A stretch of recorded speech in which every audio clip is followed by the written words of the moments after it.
Good evening, everybody. I would like to begin by congratulating everyone on making it to the end of the school year. For many of us, this has been a year of change. We welcome new members into our Whittier Union family, while also saying goodbye to members who retired or moved on to new opportunities. As members have left our family, they have left with concerns, many of which have been shared with us and the superintendent throughout the years. Time and time again, we are told that our members are heard and that they are seen. However, when I look at the results of the morale survey, I see a very different story.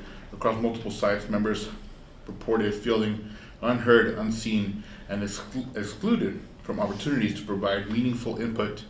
Many expressed concerns about direction and the district, about the direction of the district and their place within it.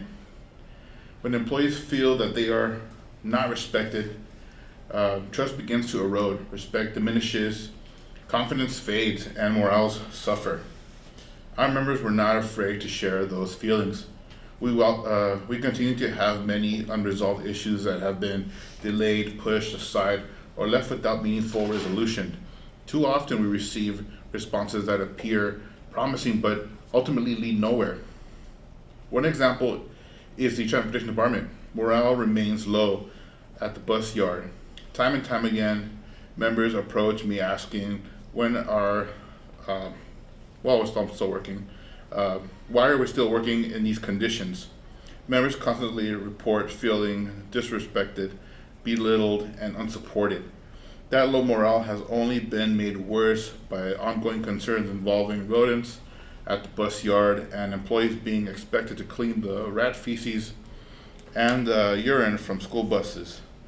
This is not only a simple cleanup issue, it's a health and safety issue. Before employees are expected to handle these conditions, there should be a clear written policy, a proper training, some PPE, and a way to explain and identify the sources and these problems so that we can implement and mitigate steps so that these issues do not continue to repeat. There we go. Another example is the reduction of hours and reported. Another example is the reduction of hours and support for instructional aides. We have met with superintendent and requested the support that was previously promised. Unfortunately, those meetings have ended with little progress and a great deal of disappointment. We also have serious concerns regarding the proposed nutrition service office manager MOU. The issue is not that whether the district can review staffing needs to consider changes. The issue is that CSEA and the district already had agreed upon contractual processes to creating, modifying, reclassifying, or otherwise changing positions within the bargaining unit. Those processes exist for a reason. They protect fairness, transparency, and the right to qualified bargaining unit members to apply for opportunities. The chapter does not understand why this matter appears to be moving outside the agreed upon process, or why there appears to be such a push for a specific outcome rather than allowing the established process to work. Dr. Oviedo previously expressed agreement that this issue should go through the proper reclassification process. However, at this point, we have not seen that occur. Instead, the chapter continues to see movement toward a proposed MOU that would bypass the system already in place. CSC believes that any new or modified position should be handled through the proper contractual process and should provide fair opportunity for all qualified employees. The lack of support does not end there. Recently, we had met with superintendent regarding the filling of vacant security guard positions, and were informed that certain positions would not be refilled. This raises significant concerns about campus safety. One recent example involves a student leaving the USEC campus for approximately 45 minutes. Staff did not know where the student's whereabouts. Certificated staff were forced to leave their duties to search for this student. Fortunately, the student was eventually located safely. But situations like this highlight the importance of having adequate staffing and support in place. The questions we must ask is, what is the true cost of student safety when decisions are made primarily to save money? Several months ago, I have asked for additional support for administrators regarding student discipline. One suggestion was to increase administrator visibility during high traffic times, such as lunch periods, when students are most likely to occur. Issues are most likely to occur. Across our sites, members reported seeing little to no improvement in this area. Not surprisingly, this concern was reflected in the morale survey as one of the lowest rated categories. Month after month, we meet with the board members and district leadership to share the concerns of our members. Yet too often, we see little action, little accountability, and little urgency in addressing the issues being raised. Our members notice this. It affects their confidence in the district leadership.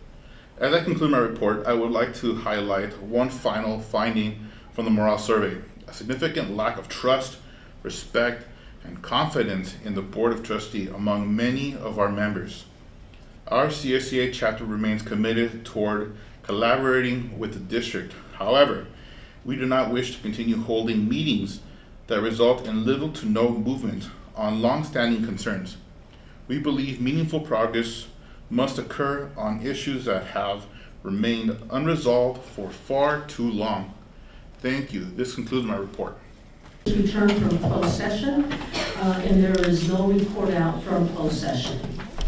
All right, next we go to the Pledge of Allegiance. Mr. Renteria, lead us in the pledge, please. Sure. Please stand. Place your hand over your right hand. I pledge allegiance to the flag of the United States of America and to the republic for which it stands, one nation, under God, indivisible, with liberty and justice for all. Thank you so much. Dr. Casanera Cayeros, will you lead us, will you please read the land acknowledgement? Yes, it would be my honor. Thank you, Madam President.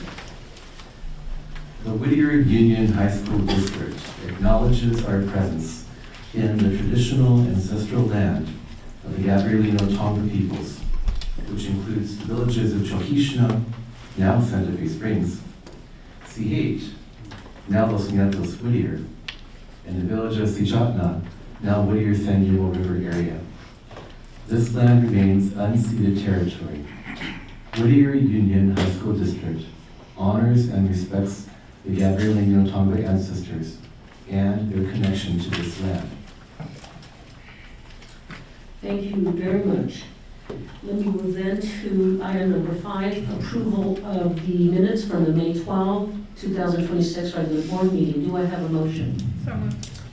Moved by Ms. Conchola. Do I have a second? Second. Seconded by Mr. Lopez.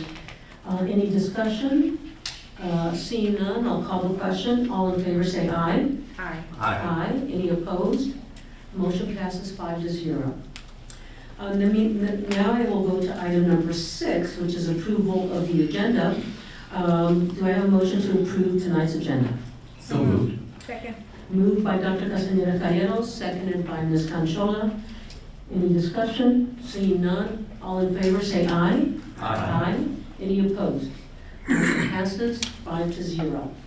Okay, so then we move now to community comments. And I understand we have quite a number of them. Thank you all so much for coming. We really appreciate it. I do want to read a preliminary statement that's to set the tone, if you will, for community comments and to explain a couple things here. So obviously we welcome community comments on any item that's within our subject matter jurisdiction. You should be aware that Government Code Section 54954.2 prohibits the board from taking action or discussing comments at the meeting if the matter does not already appear on the posted agenda. Therefore, the mere fact that we may not respond directly to your commentary here does not mean that we're not listening. It just means that by law, we are not authorized to return or engage in a conversation with you in that process. All request cards to address the boards will be submitted prior to the commencement of the public meeting, and I think we have approximately 10, is that correct? The law also allows us to limit the public comments on a single subject to 20 minutes. Given the amount of comments, we will limit the comments per speaker to 2 minutes. That should allow us 20 minutes for that. If any of you feel that you need an additional minute, please just say so towards the end, and I will poll my fellow board members to see if we will allow that courtesy. Disruptions to meetings will not be tolerated. The Brown Act authorizes the board president to remove any person who disrupts a meeting after that person has been warned. Any person who disrupts a meeting after being warned will be removed and subject to arrest under Penal Code 403. I know that sounds so intimidating. We've never had to use that, thank goodness. All right, let's get the comments, please. Okay, our first comment is from Leticia Ortiz, and you can come to either mic. And then on deck is Desiree Bonilla. And Mr. Jamero will have the timer, Ms. Ortiz. Good evening, members of the board. My name is Leticia Ortiz, and I have proudly called Whittier home for the past 27 years. As a parent of 2 children who are all graduates of the Whittier Union High School District, I am here this evening to express my unequivocal support for the Lucerna High School Cheer and Stunt Program, and specifically for the leadership of Coach Elena Clark. Many parents and student athletes are present tonight to share similar sentiments. However, in consideration of the board's time and agenda, we will also submit written statements for your review and consideration. My daughter is a 2025 graduate of Lucerna High School. She was a 4-year varsity athlete on both the cheer and stunt teams. Throughout the years, the Lucerna Cheer Program has cultivated a distinguished reputation for excellence, one founded upon discipline, dedication, teamwork, integrity, and competitive achievement. This legacy is a direct reflection of Coach Clark's exceptional leadership, unwavering commitment, and decades of service to the program. Over the past 20 years, Coach Clark has mentored and inspired generations of student athletes, helping them develop not only as competitors, but as confident young women, scholars, and leaders. Through her guidance, my daughter learned invaluable life lessons, including the importance of perseverance, accountability, collaboration, and resilience. I had the privilege of watching her grow into a confident and capable young woman, and I continue to see those qualities reflected in her life today. Coach Clark's impact extends far beyond the boundaries of Lucerna High School. Her advocacy played a pivotal role in expanding opportunities for California cheer programs, including helping secure the ability for teams to compete in person on the national stage and participate in Sunday performances. These advancements have benefited athletes throughout the state and demonstrate her commitment not only to her own program, but to the broader cheer community. Having known Coach Clark for more than 13 years as a teacher to my son, a volunteer coach with the Whittier Redskins, and the varsity coach who mentored my daughter, I have consistently witnessed her dedication, professionalism, and genuine care for students. She's a selfless leader who places the well-being and success of the athletes above her own interests. Ms. Ortiz, you've hit the 2 minutes. We'll give you another 15 seconds to conclude. Investing countless hours to support and uplift those in her care. While it is natural for longstanding programs to encounter challenges or different perspectives, it is imperative that we recognize the overwhelmingly positive influence that Coach Clark and the Lucerna Cheer and Stunt Program have had on countless students and families. The mentorship, character development, and life lessons fostered within this program have left a lasting impact on generations of young people. Furthermore, ongoing discord and uncertainty inevitably affect the student athletes who proudly represent the school and the community. These students deserve stability, consistency, and leadership that allows them to both thrive athletically and personally. Therefore, I respectfully urge the board and district to approach these matters with fairness, diligence, and a steadfast commitment to factual accuracy. I ask that you honor the integrity, accomplishments, and enduring legacy of a program that has contributed so much to our community for many years. Thank you for your time and consideration and service to our students and community. Thank you so much, Ms. Ortiz. And our next person? Desiree Bonilla, and after Desiree is Veronica Aguirre.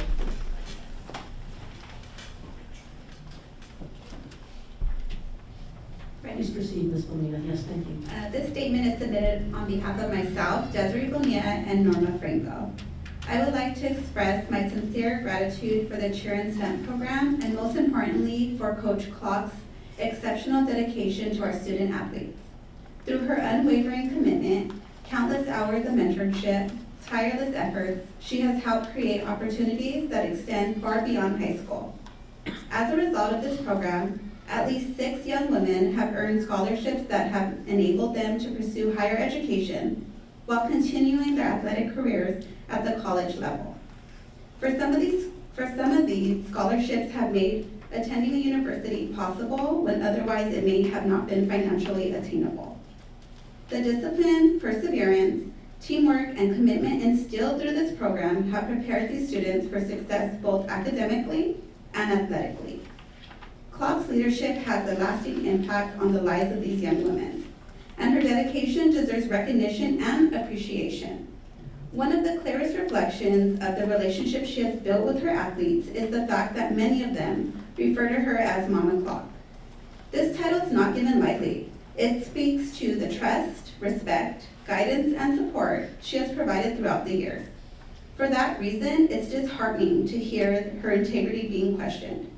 Based on the positive impact she has had on so many students and families, I believe her character, commitment to these young women speaks for themselves.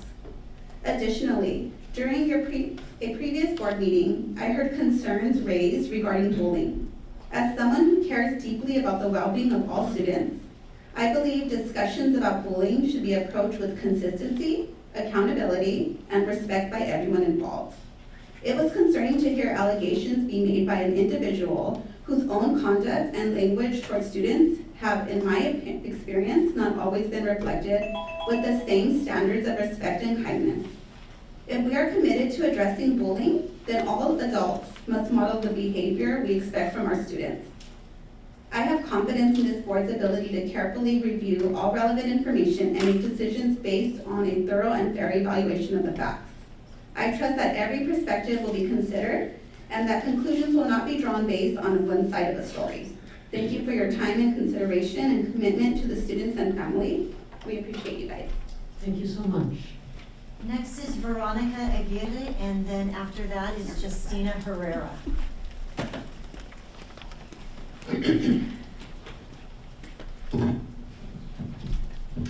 Good evening, members of the board. My name is Veronica Aguirre, and I'm here this evening to share my experience as the parent of a student athlete who has been a member of the Lucerna High School Cheer and Song program for the past 4 years. The events of the last several months have left me deeply concerned and are what motivated me to attend tonight's meeting. Coach Clark's impact on my daughter was not limited to the competition floor. Through her mentorship, guidance, and unwavering commitment to her athletes, she helped shape my daughter into a more confident, resilient, and capable young woman.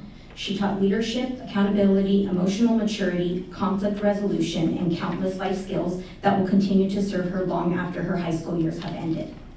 As many athletes experience, the relationship between coach and athlete is not always easy. Prior to joining this program, my daughter spent years in an environment where fear rather than encouragement defined her experience. She entered Lucerna carrying self-doubt and diminished confidence. Coach Clark earned her trust, helped her rediscover her belief in herself, and provided a supportive environment where she could thrive. Today, as my daughter concludes her high school cheer career, she does so with immense gratitude, respect, and appreciation for Coach Clark. She is here this evening and will also be sharing her own perspective with you. Over the years, I have heard concerns from some parents regarding team placements and roster decisions. While I understand that these decisions can be disappointing, I believe it is important to ask ourselves what lessons we are teaching our children. In athletics, academics, employment, and life, opportunities are often earned through preparation, effort, and demonstrated ability. Competitive programs exist to uphold standards, and team selection is an inherent part of every sport at every level. For that reason, I find it troubling that allegations have been made regarding the manner in which teams are selected and positions are assigned. The processes used within this program are consistent with those found in competitive athletic programs across schools and organizations nationwide. While parents may not always agree with every decision, disagreement alone should not become the grounds for a campaign that seeks to undermine a highly respected program or discredit a coach who has dedicated 23 years of service to the students of this district. Thank you so much, Ms. Aguirre. Would you like another 30 seconds? Yes, please. Most importantly, however, I ask that we not lose sight of who has been affected most throughout these situations, the athletes. We all share a common goal of wanting what's best for these young women. Unfortunately, the controversy surrounding this season has had consequences that extended far beyond the adults involved. The athletes endured significant stress and uncertainty during what should have been one of the most memorable years of their lives. They lost the opportunity to be coached and by a trusted mentor as they prepared for their final competition. They lost cherished traditions, including the cancellation of Mr. Lacerna. Friendships and team dynamics were strained, and many students were exposed to conversations and conflicts that should never have become part of their high school experience. What should have been a season filled with celebration, accomplishment, and lasting memories instead became overshadowed by division, disappointment, and exhaustion. These young women deserved better. As the board considers the concerns surrounding this program, I respectfully ask that any investigation be thorough, objective, and inclusive of all voices. I encourage you to speak not only with those who have raised concerns, but also with current and former athletes, parents, and families whose experiences may provide a broader and more complete picture of the program and its leadership. Thank you for your time, your service to our district, and the opportunity to share my perspective this evening. Thank you very much, Ms. Aguirre. Next is Justina Herrera, and after that will be Charity Rosario. Do you want to take a, yeah, I'm going to relinquish my time at this moment. No, Justina? I'm going to relinquish my time at this moment. And you are, I apologize, I didn't hear your I'm name. Justina Herrera. Okay. Okay, thank you so much. So next? Charity Rosario, and after that will be Ruben Pena. Hi, good evening.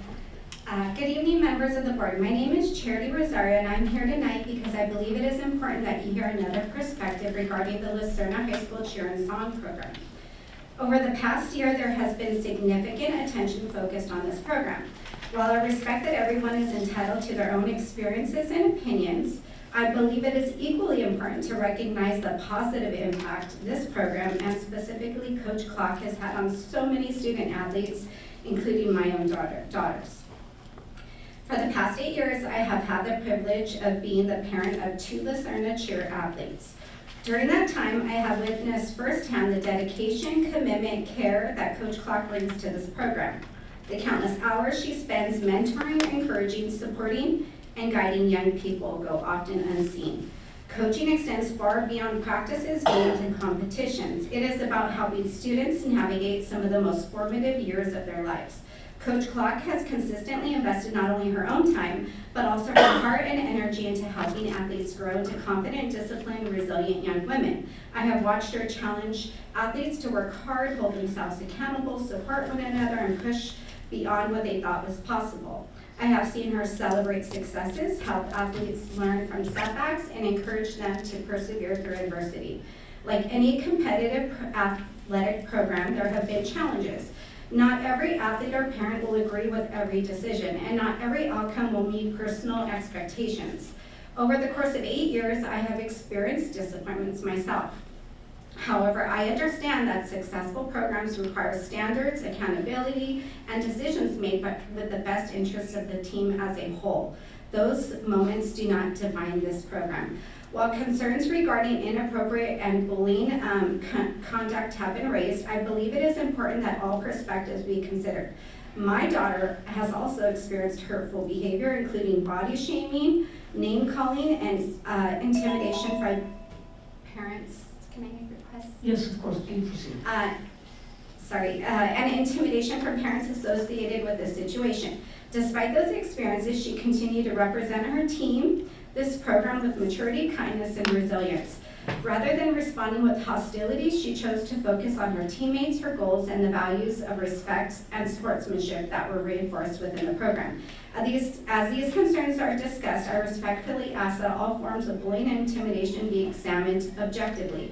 We should hold everyone to the same standard, including parents, while maintaining our focus on creating a positive and supportive environment for all student athletes. Tonight, I ask that as conversations continue, the board also consider the positive experiences and voices that may not always be the loudest in the room. The story of Lucerna Cheer and Song is not defined by one difficult or a handful of negative experiences. It is also defined by years of excellence, dedication, mentorship, and the lasting impact the program has had on generations of student athletes whose lives have been positively shaped by this program and Coach Clark's leadership. Thank you for your time, your service to our students and the community for allowing me to share my perspective this evening. Thank you, Ms. Rosario. Next is Ruben Pena, and after Ruben is Audrey Pena.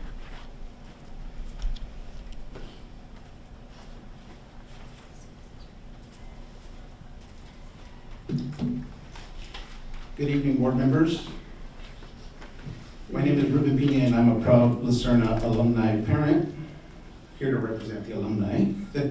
My daughter, Audrey Pena, graduated from Lucerna in 2020, and the cheer program played a defining role in shaping who she is today. I stand before you tonight because of the impact this program deserves to be recognized. Under the leadership of Mrs. Clark, the Lucerna Cheer program operates with full transparency. From the very beginning, our family was clearly informed of financial obligations, time commitments, and parent expectations. There was no surprises, just honest, open communication that allowed us to plan and invest with confidence. I also want to speak on the culture and the character of this program. In all of our years involved, I witnessed an extraordinary camaraderie among these young women, girls cheering each other on, lifting each other up, and refusing to let a teammate fall. That tone was set by Ms. Clark, also known as Mama Clark, and it filtered through every practice, every competition, and every interaction. That environment built in Audrey a discipline, accountability, leadership, and resilience that no classroom alone could have taught her.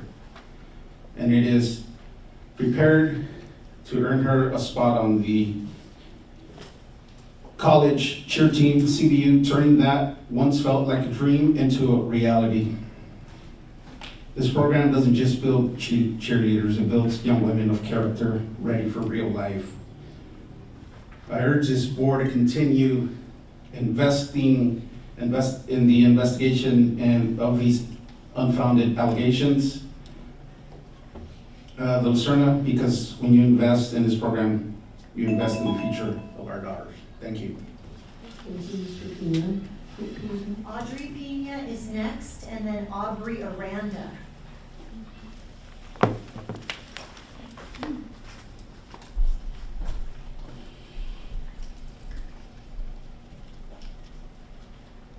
Good evening.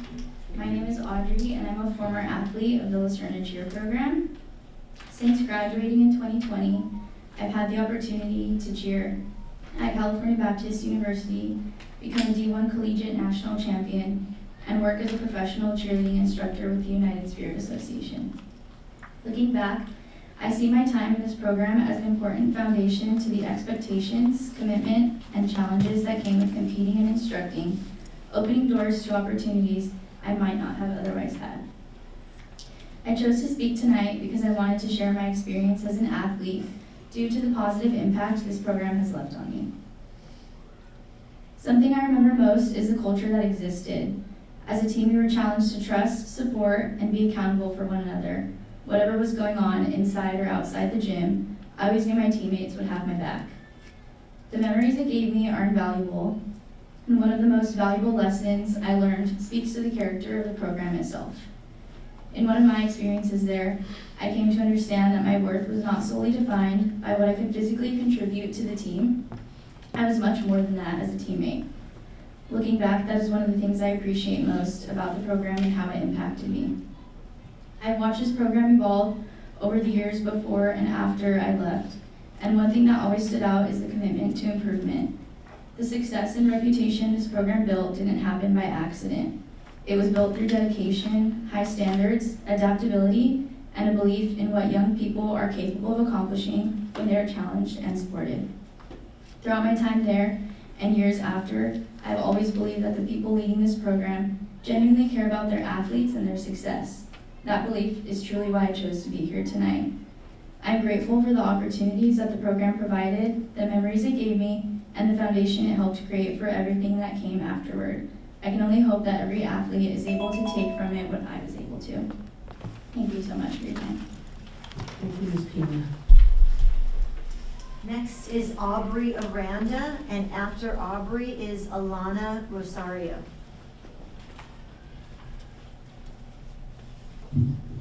Good evening, my name is Aubrey Aranda and I recently graduated from Lucerna High School as a part of the class of 2026. I was also a 4-year varsity cheerleader and a team captain. In my 4 years in this program, I can confidently say that Miss Clark changed my life. She was far more than a coach. She was a mentor, a role model, and someone who helped guide me through some of the most difficult times in my life. She did this not only for me, but for every athlete in the program, which is why so many of us lovingly call her Mama Clock. Lucerna is a highly competitive program. Every athlete who tries out understands the expectations and requirements from the beginning. While not everyone agrees with those standards, they're what have helped build the success and reputation of this program. Unfortunately, conflicts created by a small group of parents had a significant impact on us athletes. It affected our team emotionally and even resulted in Miss Clark being unable to be with us during the week leading up to nationals. Every day, girls on the team asked when she would be coming back because her presence meant so much to us. As seniors, we also missed out on traditions and experiences that should have been some of the most memorable moments. What was especially difficult was seeing athletes like myself become targets of criticism from adults and at times their children. Some of the same individuals now speaking negatively about the program were making derogatory comments about athletes, discussing our appearances and weight, and creating an intimidating environment both at cheer events and outside of them. Some of their children also directed hurtful and aggressive comments toward me and several of my teammates. As a teenager, those experiences were incredibly difficult to navigate and had a lasting impact on many of us. During these moments, Ms. Clark was always the person I turned to. She taught me to respond with kindness, stay focused on my goals, and never let negativity define who I am. That is the kind of coach she is. She holds us accountable, pushes us to be our best, and at the same time is our biggest supporter. Her care for athletes extends far beyond cheer. Whether it was a competition, an academic achievement, or a personal accomplishment, she was always there to celebrate. She takes genuine pride. Go ahead and complete your statement. She takes genuine pride in her athletes and truly loves what she does. Anyone who has attended a competition or a stunt match knows that Miss Clark is often the loudest cheering us on and the first person we run to when we succeed. I respectfully ask that you consider that the perspective of the student athletes who experience these situations firsthand. This program consists of teenagers, not adults, and I believe our voices should be heard when serious allegations are being made. While parents play an important role, they are not present in our day-to-day environment, and it is important to consider the experiences of the athletes who are directly affected by these decisions. As I am now an alumni of the Lucerna Cheer program, I will never stop taking pride in being part of such a special program with a coach who made me fall in love with the sport all over again. Ms. Clark played a role in that. I'm incredibly grateful for everything she has done for me and so many others. She truly shaped me into who I am today. Thank you for your time. Thank you so much. Now we have Alana Rosario, and then Emma Gomez and Mariah Bonilla.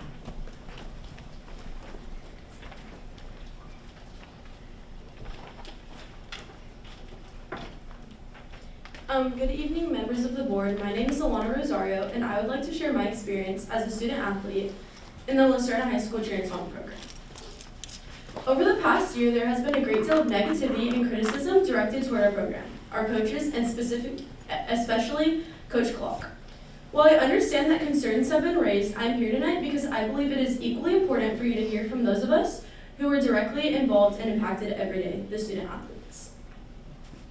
The concerns and opinions that have been shared do not reflect my experience, nor do I believe they reflect the experience of many of the athletes who have been a part of this program.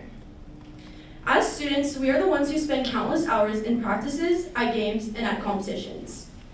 Our voices and experiences deserve to be a part of this conversation as well.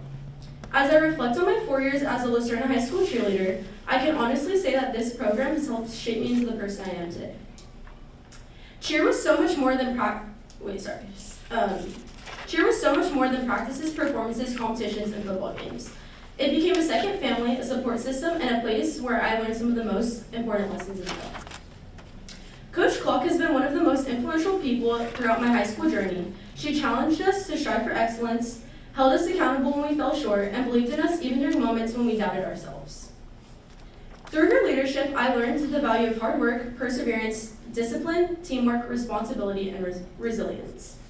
These are lessons that extend far beyond athletics and are values I will carry with me to college, my future career, and throughout my life. One thing that often gets overlooked is the amount of time, energy, and care that Coach Clark invests in her athletes beyond cheer itself. She celebrates our successes both on and off the mat. She checks in on us when we're struggling. She encourages us academically, personally, and emotionally.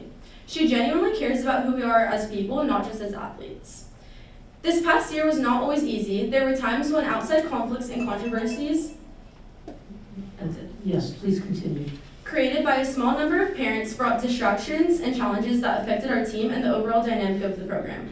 While much of the focus has been on disagreements among adults, I think it is important to recognize that it was the athletes who often felt the impact most directly. One of the most difficult moments for our team occurred during the week leading up to nationals when Coach Clark was unable to attend practices due to concerns that had been raised. The difference was felt immediately. The team morale changed, our chemistry was affected, and many athletes struggled emotionally with her absence. We realized just how much her leadership, guidance, and presence meant to us. The day Coach Clark returned to practice, nearly the entire team ran to greet her with a group hug.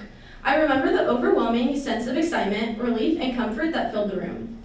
That moment spoke volumes about the relationship she had built with her athletes. It wasn't because we viewed her simply as a coach. It was because we knew she genuinely cared about us, and we cared deeply about her in return. I respectfully ask that decisions that are made regarding this program, the board takes into consideration the voices of the student athletes whose lives have been shaped by it. We experienced this program firsthand, and our perspectives deserve to be heard alongside those of the adults speaking on our behalf. Thank you for your time, your service, and for allowing me to share my experience this evening. Thank you, Ms. Rosario. Next, we have Emma Gomez and Mariah Bonilla, and then after that, Isabella Moriel.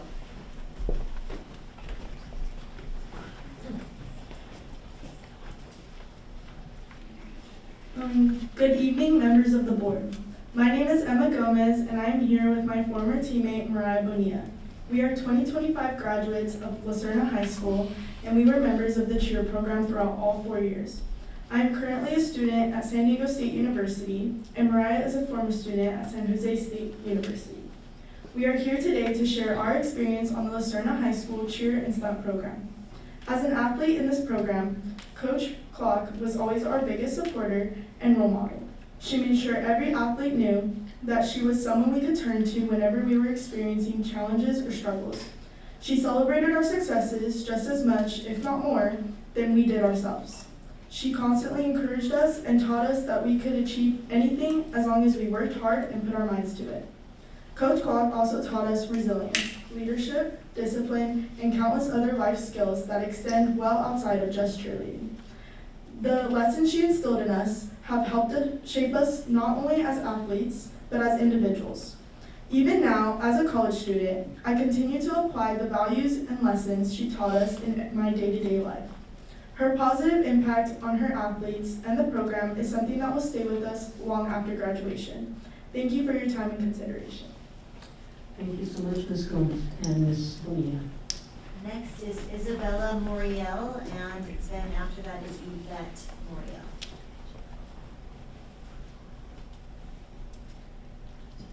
Hi, good evening. My name is Isabella Moriel, and I'm here tonight as a proud former member of the Lucerna Cheer Program from 2020 to 2024, coached by Elena Clark. I want to share my experience because this program, and Coach Clark specifically, made a profound difference in my life. During my time with the squad, I faced a really challenging personal struggle, losing my hearing within 1 year. It was disorienting, isolating, and honestly pretty scary. But cheerleading under Coach Clark's leadership became my anchor. She didn't just see a cheerleader, she saw a person who needed understanding and a place to belong.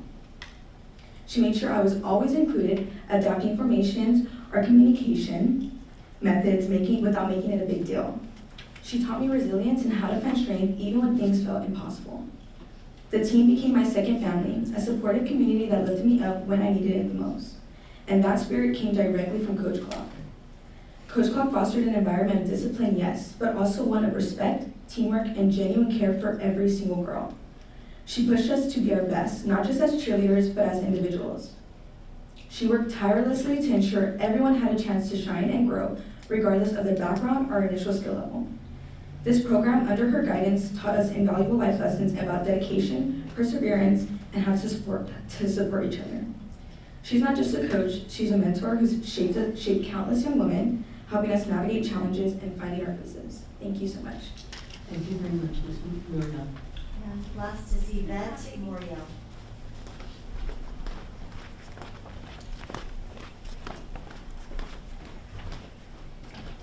Good evening. Good evening.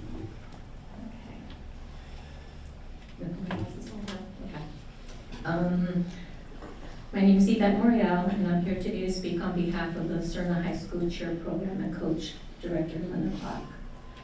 My daughter was a member of the cheer program for 4 years. During those 4 years, our family faced significant challenges when my daughter became deaf and Whittier. As a parent, watching your child navigate life-changing disabilities is incredibly difficult. There were many moments of uncertainty, concern, and adjustments that she had to learn to cope with. Throughout that time, the Lucerna Cheer program became much more than an extra activity for her. It became a place where she felt accepted, supported, and valued. I cannot express enough how important that was for her well-being and confidence. Despite the obstacles she faced, she was never made to feel different, excluded, or less capable because of her disability. Coach Clark and her coaching staff treated my daughter with kindness, compassion, and fairness. They took the time to understand her needs and ensure that she had the same opportunity as every other athlete in the program.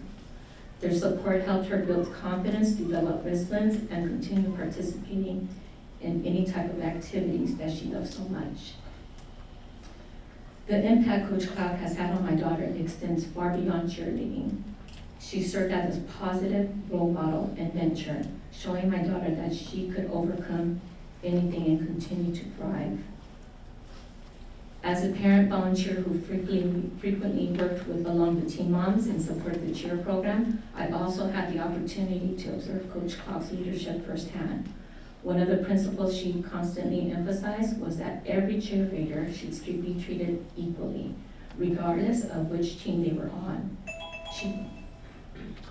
Can you go ahead and complete that? She worked hard to create an environment where all athletes felt respected, included, and important. From my experience, Coach Clark's decisions and actions were always centered on what was best for the students and the program.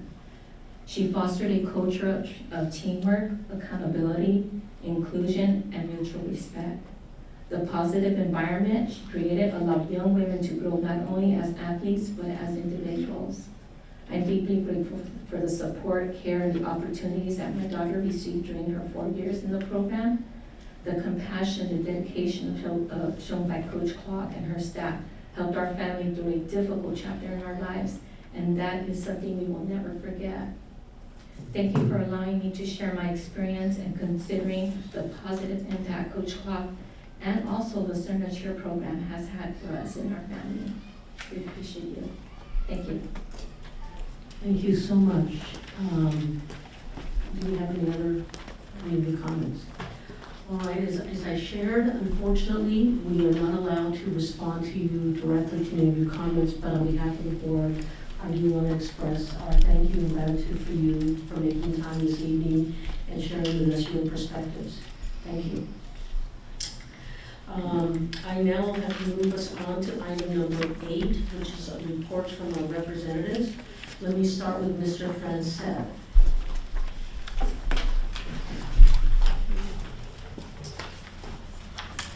Yes, please. Good evening, family, friends, administrators, trustees, and honored guests.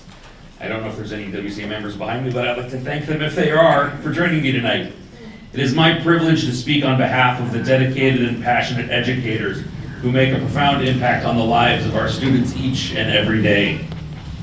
As another school year comes to a close, we celebrate the accomplishments of our students and reflect on a year filled with learning, growth, and perseverance.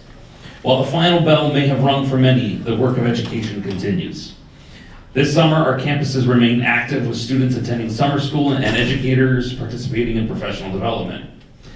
This year, I have the privilege of teaching Summer Bridge to incoming freshmen at Whittier High School. And while it has been 18 years since I have taught freshmen, spending time with these students has reminded me of something fundamental about public education. Ours is a profession built on trust. Every year, families trust us with something incredibly precious, their children. They trust us to teach them the knowledge and skills they need to succeed, but also trust us with something more. They trust us to help guide young people as they grow into adults. That is a profound responsibility that my members do not take lightly. It is why our work continues long after the school year ends. Throughout the summer, educators across the district are teaching summer school, attending workshops, collaborating with colleagues, refining curriculum, and seeking out opportunities to improve their craft. We do this because our students deserve educators who continue learning as diligently as we ask them to learn. Professional growth is not simply a requirement of our profession. It is an investment in the students and the families we serve. That commitment to growth applies not only to educators, but also the students we serve. And you can tell what I'm reading right now over the summer. As John Steinbeck wrote in East of Eden, and now that you don't have to be perfect, you can be good. In many ways, that idea captures the heart of education. Our students do not need to be perfect. They need opportunities to learn, to struggle, to grow, and sometimes even fail. Our responsibility as educators is not to produce perfect young people, but to help them become knowledgeable, thoughtful, compassionate, and good human beings. That is the responsibility entrusted to us by the community, and it is one that my members proudly embrace. Whether it is the last day of school, the middle of summer school, or a professional development workshop in July, our focus remains the same, honoring the trust that families place in us and helping students become the kind of adults our community needs and deserves. As we look ahead to the coming school year, WSEA remains committed to working collaboratively with the district to reach a fair contract settlement. We recognize the district's responsibility to be good stewards of public resources, just as we recognize our responsibility to serve students and families. We are hopeful that together we can reach an agreement that ensures my members are valued, supports the district's long-term success, and helps ensure that the dedicated professionals who serve our students are not left behind as the cost of living continues to rise. On behalf of WSEA, thank you for your continued support of public education and your trust you place in the educators of Whittier Union. Thank you so much, Mr. Prancev. Let me go next to Mr. Renteria.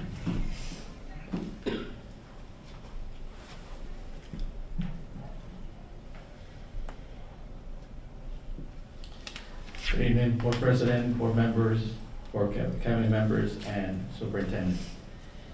I'm pleased to report that WADA and WHSD have reached an agreement.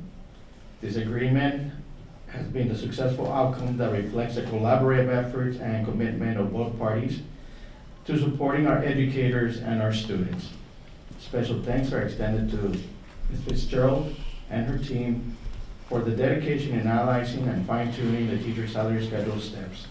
Their thoughtful work and countless hours have helped come up with an instrumental method of helping both parties in arriving at a mutual beneficial agreement.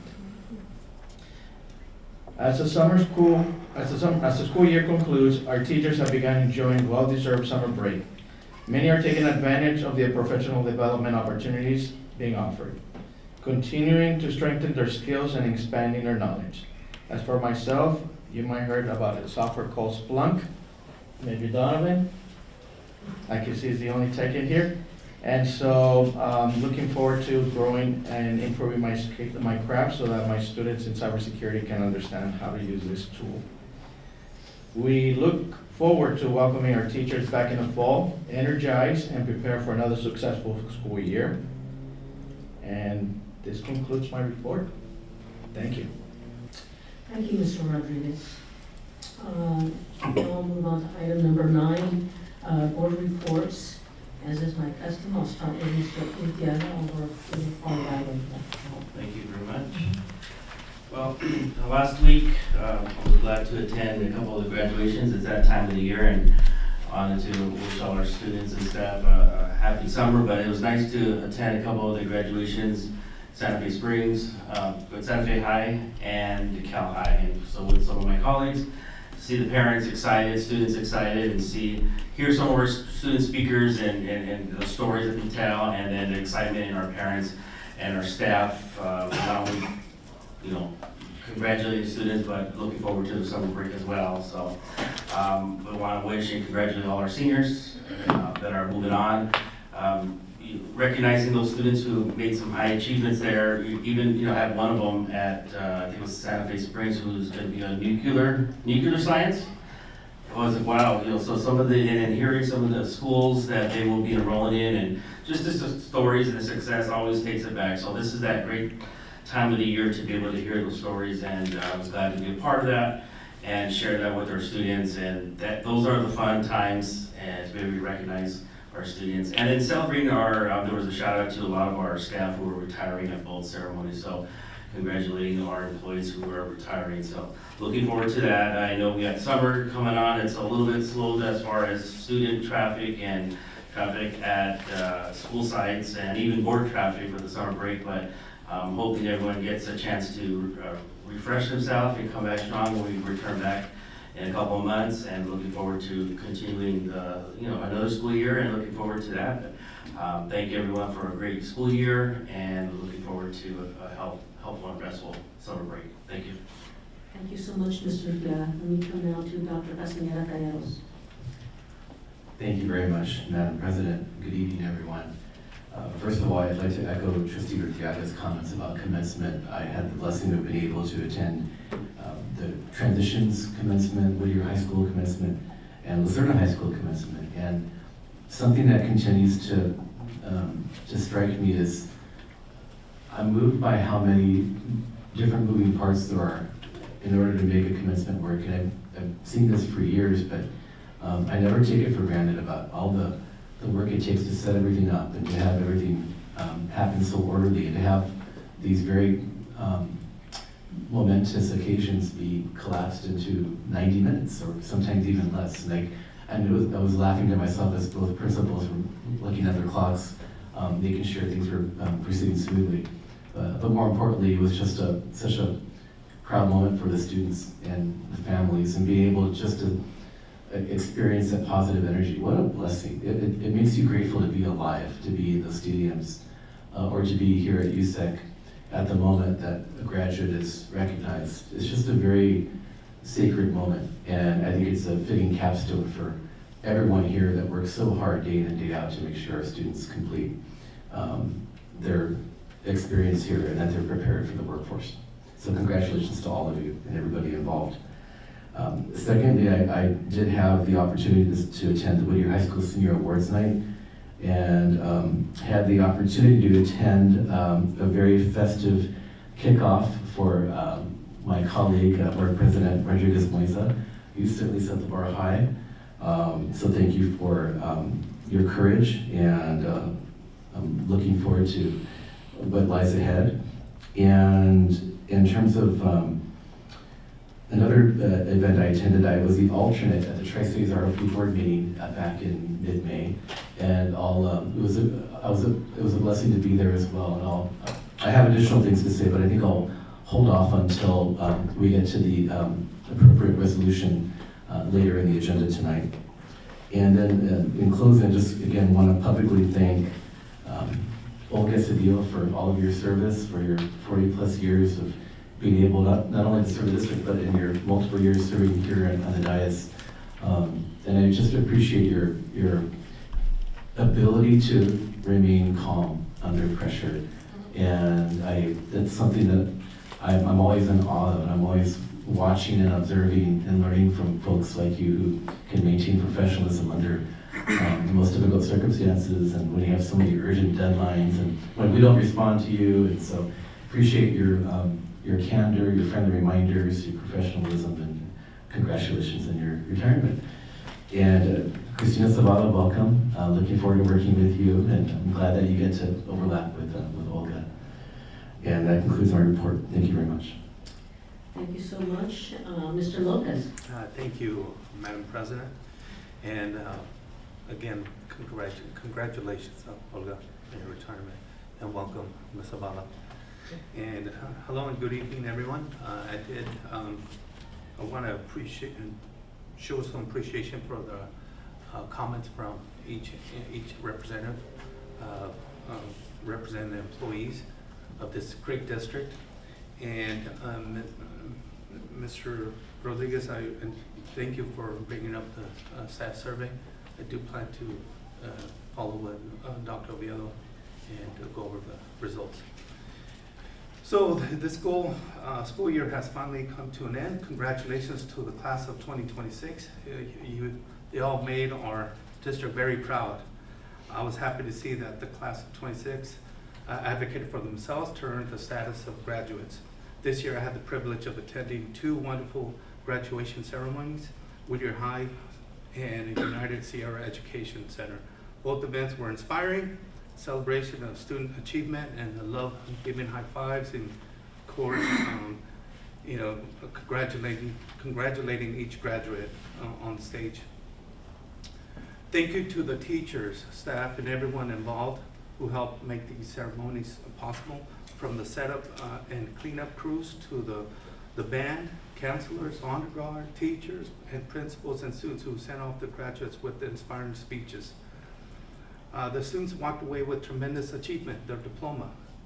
This accomplishment opens the doors to colleges, unions, careers, and countless future opportunities, while also being a source of pride for their families and friends. So again, congratulations. And I'd like to thank Dr. Oviedo for putting a nice picture of all of us on social media, celebrating with the students. So thank you. Thank you, Mr. Lopez. Ms. Control. Thank you, Madam President. First of all, I participated in the Engaged East Whittier event, which is, they're one of our partners. And they did a beautiful presentation, and they really acknowledged the good relationship that they have with Whittier Union, and so that made me very proud. But it also made me think about the fact that we had our first State of the District.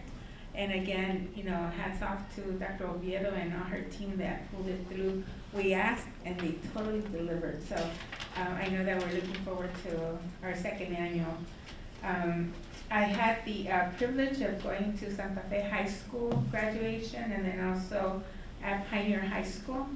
And they were both very different because at Santa Fe High there was about 420 grads around, and at a Pioneer it was like 100 and something. I'm not sure what the number was, but it was equally as emotional. It was, I always say, graduations are like Christmas for us as educators, right? And just to see the parents, some of our parents or some of our families, those graduates are the first-gen graduates. And so it's such a community promise. And so I always, get very choked up when I see all those wonderful scholars in their cap and gowns, and when they talk about their futures and where they're going and the scholarships that they got, and the sounds, right? Like they're walking and you hear all these wonderful cha-ching, cha-ching, and that all means success. And so I was very proud as a Santa Fe High School trustee, but also as a parent, in terms of the great work that happens at Santa Fe High. And then Pioneer High School, that's my alma mater, so I always get very, emotional in terms of the full circle movement, of knowing that the students that are, graduating are part of my community and part of the trajectory, because I wouldn't be a trustee if it wasn't for Whittier Union. That, I started at Whittier Union as a student. This is where I started my academic and my leadership growth. So I'm very grateful to our great district. I wanted to mention that Olga Cedillo, I am already missing you, Olga. And I met Olga when she was working with Ar Ponce, And, you know, I was just starting off with the Puente project, which actually, next month will be 25 years. And she was always so welcoming and so kind, and I was all green, and I was still learning, you know, the Puente way, and she was just so embracing. And I felt at home, even though we work with all these districts statewide, every time I would come to Whittier Union, she made me feel like this was home, you know, on so many different levels. And so I'm so happy for you, you know, your 40-year trajectory plus at Whittier Union. You left you're leaving a big impression, and I just wanted to express my gratitude to you. And our friendship doesn't end with your retirement, so I hope you know that. I also wanted to welcome Cristina, and she's gonna hate me for sharing this story, but Cristina was my neighbor from 2 houses down when I was growing up. So I've known her since she was about 4 years old, and she was a little cheerleader, and then, you know, she would come, and they had this thing, and she would say, you know, Cristina, check on, because that's her. And so every time I see her, I picture her in the little pom-poms going, Cristina, check on. And I literally have seen her grow into this amazing professional woman, mama, you know, and our families are very close, you know, because we were raised together. And so I'm very proud of the fact that you have such an important job in the district, and I just want to wish you a lot of blessings in your new role, and you know, felicidades. And then I appreciate all of our representatives. Thank you for all the hard work of your membership, of you as individuals, and you know, just so grateful for having such a positive academic school year.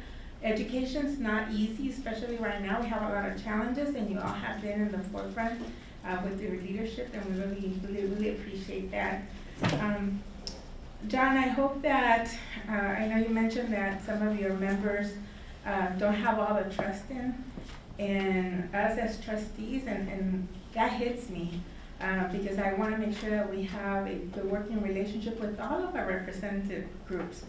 And so I just wanted to kind of reiterate that, you know, we have meetings, they don't go into deaf ears, but there's not always, you know, sometimes we might not always be in agreement, or we might not always come to the same conclusion, but I want you to know that I think, and I speak for not just myself, but for all my fellow trustees, that we generally, when we have those meetings with you and we're breaking bread with you, that it's all genuine, and that we are listening, and we bring some stuff back to our superintendent, you know, in terms of the things that you might bring forward. So I hope that if you don't have that confidence, or if your membership doesn't have the confidence, that we continue to build on that. Because if we're not there, you know, then it's not just impacting the people that you represent in your membership, but it impacts all of our schools. And so, you know, just want to keep that open communication with you, and continue building on that. So, and that's it. Thank you. All right, thank you, Ms. Conchola. It was an incredibly busy month. I had some thinking to do this week, as I am a single lady this week. My husband and sons are traveling together, and so it's led for me to have some opportunities to go on walks and think through a little bit of my service on the district. And I think that when I look back over the last 10 years, these past few months will be looked upon as the most worthwhile that I had in my life, as my life experience, in part because of the work here we do at the district. Like my colleagues, I also participated in several graduations. It was the first time for me at USEC, which the student speeches were incredibly moving, and those parents were just as loud, and those family supporters, as any of our other high schools. I was at Calhoun, at Lucerna, and so those of you who have known me over the years, you know it's my favorite event. I never get tired of shaking a hand. I never get tired of taking a silly photo with the students, because it really shows to me why we serve, which is to ensure our students are successful and ready for that next journey that they have. So I want to say congratulations to our students, and of course, thank you to all of our team members, all of our teachers, staff, administration that makes it all happen. But just to list a few things, this was an incredibly busy month, but again, I do it with love, cariño, with, you know, full enjoyment of life. The Whittier Host Line Scholarship Awards dinner, where they gave away hundreds of thousands of dollars to our students. The Engage East Whittier program, which is always motivating, and they had an incredible student speaker. I got to go support my fellow trustee, Dr. Casanera Calleros, at the Interfaith Food Center Fiesta of Hope, where they are working hard to ensure our community and our family members in our community, all the local families, have food and don't struggle with hunger. I was asked to speak at the Lucerna High School girls wrestling team year-end celebration that they had off campus. Totally fun. I got to learn a few poses that they start off with on the wrestling. It was quite the experience. Luckily, none of them took me down to the mat or anything like that. It was a lot of fun. Oh yeah, it was good. I'll show you later. I did attend the Lucerna High School Senior Awards and Santa Fe Senior High School Awards. All so incredible. And I was thinking that the medals were clickety-clack, clickety-clack. But I think I like ching, ching, ching better, because that's a little bit more, you know, make sure they get some cash there. Obviously, I've had the pleasure of working with Mr. Lopez. We've had some extensive meetings on our board policy reviews. Obviously, we'll have that report to you later this evening. And obviously, thank you to our team for answering our questions. The foundation had a paint and sip event where I got an effort to paint a beautiful mariposa. And I haven't heard back from Max how much we raised, but we were trying to hit a certain threshold, so I'm hoping we made it. I was invited to participate in the Memorial Day services at the City of Whittier, which were very moving, and also attended, I think Dr. Casanera Calleros forgot that we also attended a luncheon for one of our community partners that provides services to our students for Spirit Family Services. So it was an incredibly busy end of May and June, but again, I can look back on this and say an incredibly rewarding experience for me on a personal level as I look at the, you know, what I've been spending my time on. I do want to remind all of my colleagues that we do have a board meeting next week at East Whittier with East Whittier City School District. It's on the Tuesday, June 17th. It's I'm sorry? Wednesday, June 17th. At Cal High School, so don't forget that it's at Cal High. We are looking to schedule a joint meeting with the Whittier City School District. We connected with them a couple days ago, and we are looking at August 18 or August 25. So I'm going to ask Olga, or maybe it's Christina, to follow up with you about which of those days works better. And again, similar format, some short sort of social hour, but very short, and then probably about an hour-long meeting. And then, of course, we have our next meeting in a couple weeks. So June is very busy for us still. So I know Mr. Urquiaga commented about, the next 2 months, it'll be slow. It will not be slow because it's Olga's retirement month, and we couldn't let her go without her putting in extra hours before she left us because we're going to miss her. I don't have any of those stories for Olga. I've known her before, but I can tell you when I first came to the district and had an orientation, before as a candidate and then ultimately getting elected, even though she doesn't know it, she's actually quite intimidating because she knows everything and you're like, okay, so, you know, what should I ask? What can I ask? What can I not ask?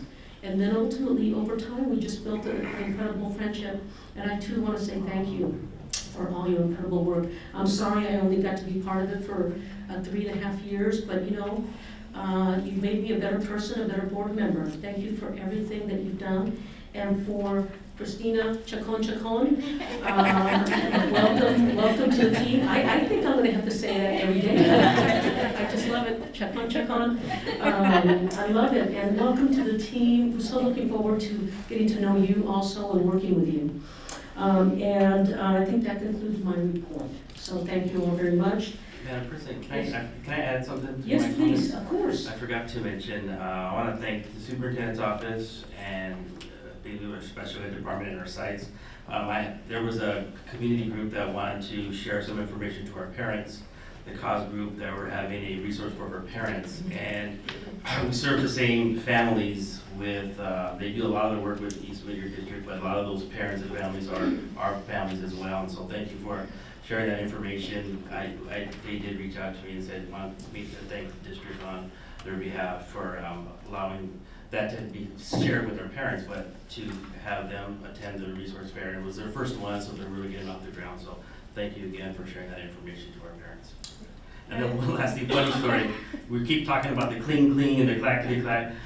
One student, as he was coming up, he was being kind of real funny. I go, "Oh, you're a real Mr. T, huh?" He's looking at me like, "Mr. T." It's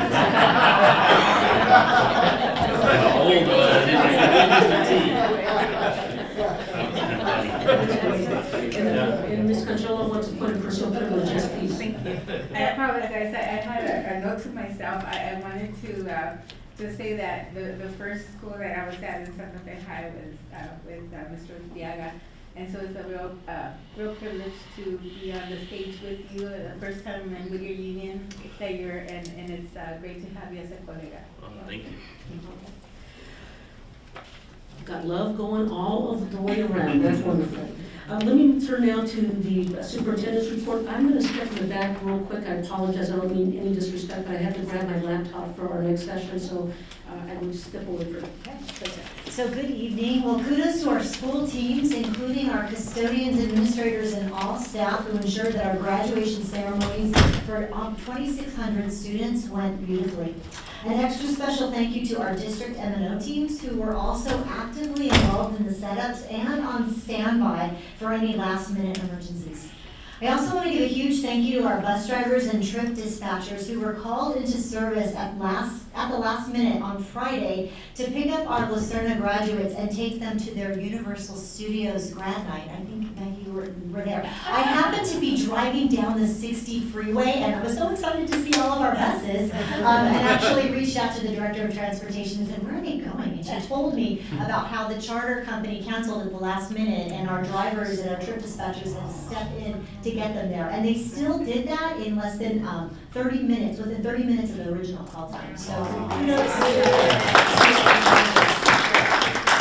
our offsite for our Superintendent's Council of Principals and Cabinet members will take place tomorrow through Friday, so we'll be out off of the district site, still in the local area, giving our team the opportunity to debrief the past year and plan for a new one. We have several very important initiatives that are going to be coming online in the new year. A cell phone policy, a mandated cell phone policy across all of our district schools, further development of an AI plan, and valuable input for the development and implementation of a multilingual learner plan to improve our English learner proficiency indicator known as the LP. So we'll be very busy over the next 3 days. Next week, we begin our professional learning series. We have more than 95% of our staff who participate in professional learning over the course of the summer. Our social studies and world language teachers will be kicking that off. We have specific classified staff training on June 26th and July 15th, and we already have double the number of participants signed up this year than we did last year. So, and that's just for the first classified PD. So we're very excited about that, led by our director, Michelle Jones. In addition to that, I will be off-site on Monday and Tuesday of next week. I will be attending the AXA Region 15's Leadership Retreat in Ventura. I have 2 leadership roles within AXA Region 15 this next year. I will be the local charter president, and I will also be one of the co-chairs for the Region 15 superintendent. So I'll be gone for about a day and a half, and I leave our district in Mr. Gennaro's very capable hands. We're all set for our special board meeting on June 17th with East Whittier. Our location will be in the Media Center at Cal High. 5 p.m. is the start time for that. Mrs. Bozigian and her team have been working very closely with Dr. Gonzalez, Trina Gonzalez, who is also a Pioneer alum, and her team at developing the topic. It's going to be building the bridge, a shared commitment to future readiness in the Whittier community. And it'll afford us the opportunity to share how the 2 districts are working together to ensure student success wherever their paths may lead them. And a huge thank you to Mrs. Bozigian and her team for coordinating this presentation. And I also want to let you know that I have reached out to Dr. Gisfora, the new superintendent in Whittier City. And as Trustee President Irma Rodriguez-Moisa mentioned, if you could tentatively schedule August 18 and 25, mark those down, and we should be able to get back to you pretty quickly. And if they have their meeting tonight, and she is also surveying them to see which date works. Our goal is to have this be after the first day of school, but before all of the back to school nights start, because then it gets very busy for all of us. On our consent calendar for your approval, I want to share with you some important items of note. Our school's single plans for student achievement, they are on there for you. Those plans are actually approved by their school site councils. And then they are for your final review and ratification. And they are in alignment with the LCAP, which Mr. David will be sharing with you a little bit later, a first view of that. And then overnight field trips, we have several of our cross-country teams who are going to be building their endurance this summer with altitude training up in the mountains. And then we've also, and you probably have driven by multiple times as I have, our new marquee, and we also have a marquee in, I believe, at Pioneer High School, and all the others are coming online in the next several months, so that's very exciting. And we've added a safety plan addendum for, to be in alignment with AB 848. That's legislation to safeguard students from sexual abuse, bullying, and other harmful actions. So that's an addendum to that safety plan that's there. Regarding our efforts to engage in a solar power purchase agreement, our team has been working with a company called Site Logic to review the site plans that Luminace had done for solar shade structure, making some modifications. They'll be determining potential energy savings. They're working on that as we speak, and they're working to engage an investor to begin that work. If all goes well, they'll know the final savings, and if it's in alignment with what we brought to you in the fall, then we will be bringing to you on June 23rd a contract to approve. In order to ensure that we are in compliance with the federal guidelines, there's a safe harbor date of July 3rd. So we have to have engaged in a contract, and they have to have purchased 5% of the materials before July 3rd. So we have a very, very tight timeline, but I anticipate a brief update going out to you at the end of this week. We have a meeting with them on Friday, and then getting a contract over to you by the end of the following week in preparation for that June 23rd deadline. And finally, the attached third quarterly Williams report with no findings is there, and that does conclude. Thank you so much, Dr. Oviedo. Everyone's had a really busy May and June. All right, let me now move to item number 11, which is the consent calendar. Does anyone want any item pulled? Madam President, I'd like Yes. to pull 11.14. 11.14, okay. Does anybody else? No? All right. Just for discussion, sorry. Yes, no problem. Can I get a motion to approve the consent calendar with the exception of item 11.14? So moved. Moved by Dr. Castaneda Callejo, seconded by Mr. Lopez. Seeing no objection, all in favor say aye. Aye. All opposed? That motion passes 5-0. So now let's move to 11.14, which is consider approval to submit application for funding consolidated categorical aid programs fiscal year 26-27. For purposes of discussion, can I get a motion to approve? So moved. Second. Moved by Mr. Lopez, seconded by Ms. Conchola.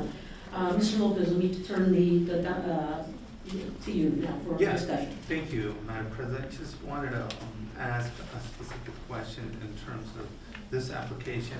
How much of the funds, one, when are we gonna know? And two, about approximately how much funds do we get for each of the categories, Title I through Title V? So I think in total it's about $2 million, but I'm going to turn it over to Mrs. Bozigian to tell you more. So for Title I specifically, they're based on last year's amount. Yeah. So for Title I, we believe we received $2,109,000. For Title II, it's based on professional development, that's $300,000. Title III, for English language learners, we receive $92,000. And for the Title IV, which is also used for PD, we receive $163,000. Thank you. Anything else? All right, seeing no further questions, let me call the question. All in favor of approving item 11.14, please say aye. Aye. Aye. Any opposed? None. Let the record reflect that the vote was 4-0 as Dr. Castañeda Calleros had stepped up. Okay, so now let me go to item number 12.01, which is review and discuss revisions to board policies, the zeros, the 1000s, and the 2000s, our first reading. I'm going to turn it over to Mr. Lopez here real briefly, if he doesn't mind, to describe some of the work that we did on these policies, and then I want to sort of poll my colleagues about how they want to proceed in terms of providing some feedback. Madam President, thank you. And I just want to express my deep gratitude of all the staff that met with Dr. Oviedo, Jimero, and us. I appreciate the openness to hear our concerns, our ideas. So I just want to thank you. So we met and we had a really robust discussion on these policies, and these are our recommendations. Madam President? Yes. Go for it. All right, thank you so much. So I had asked Dr. Oviedo and the team to sort of create this document that you have in front of you, which is sort of an overview of the policies. And what I'd like to ask my fellow board members, I know some of you spent a lot of time on this, and what you'll see on the policies is, in the green is the edits that we were proposing to make to these different policies. What I'd like to do is start with the zeros and ask any of my fellow board members if they have comments, and just take them chronologically. Share with us first the policy number you have a question about or want to have a discussion about, and then we'll go from there and proceed through the different ones. And if you don't have a question, then obviously we'll move on beyond that. So does anyone want to share any feedback with respect to the board policies? Zero. Having the zeros up. Dr. Castañeda Calleros. Yeah, I'd be happy to begin. I just have a combination of questions and perhaps potential areas that might need editing. So I'll start with page 5, which would be policy 0100, philosophy. And I'm just wondering, would this be an appropriate place to include our land acknowledgement? Given that we're including the mission statement, the vision statement, and our statement of beliefs. And we usually have been incorporating land acknowledgement to all of our public events, so just wanted to offer that as a question. I believe our land acknowledgement is actually a different board policy near Pledge of Allegiance, so let me find that. Oh, okay. While Dr. Oviedo finds that, assuming that it's not there, what is the sense of the board about that suggestion? I see a yes from Mr. Oviedo. It's something that we incorporate into our board in our beliefs here at the district, so it should be. It currently is I'm sorry. Okay. It is board policy 6115.3. Say that number again, please, Dr. Oviedo. 6115.3 is board policy land acknowledgement. So it's its own separate policy. Okay. Well, Dr. Castañeda Calleros, does that address your concern? Or? It does. Okay, thank you. And I just have one other comment. Hold on, Ms. Canchola has a sorry. comment. Sure. I'm sorry. Yeah, it seems to me that because of the value that we have in the land acknowledgement, that it seems more appropriate if it is moved to the, to this area, because it gives it more value, right? So. I'll just chime in that my concern is the Pledge of Allegiance is also part of our value, and we don't put it in here. So I just, if it has its own policy, I'm kind of more inclined that actually as a standalone policy, it's even more powerful. But again, this is whatever the board's desire is. Do you want to make a motion to add it here, either of you, or what is? Well, now that you mentioned about the Pledge of Allegiance, and switched. Okay, so from the moment, we'll proceed on. I appreciate that. Dr. Casaqueros, you had another comment in the zeros. I did, Madam President. I do appreciate the dialogue. And I just have one suggestion in the core values section. The bullet point that begins parents, I'd like to offer this friendly amendment. I'd like to move that we have parents and guardians are essential partners, given that we do have the parents and guardians phrase in other sections of the policies that we regularly review. Any other feedback on that? I have the same observation, and given that I have an adopted child, I'm a little bit more sensitive to that as well. So thank you. I think that that's a consensus of the board. So for our next final reading, if we can add parents and guardians, that'd be great. Question for clarity. So if it's in green, it was edited and it's revised, or it's new language? It is edited and added. It's added in. Okay. Yes. So would there be, like in the mission statement, it's all green, so would there be a way to know what was changed? Good catch. I should say that part has always been our mission statement, but I think we added this to the CSBA sort of model form is my understanding, which is why they had, yes. But the mission statement has been the mission statement for, yeah. Nothing's changed, okay.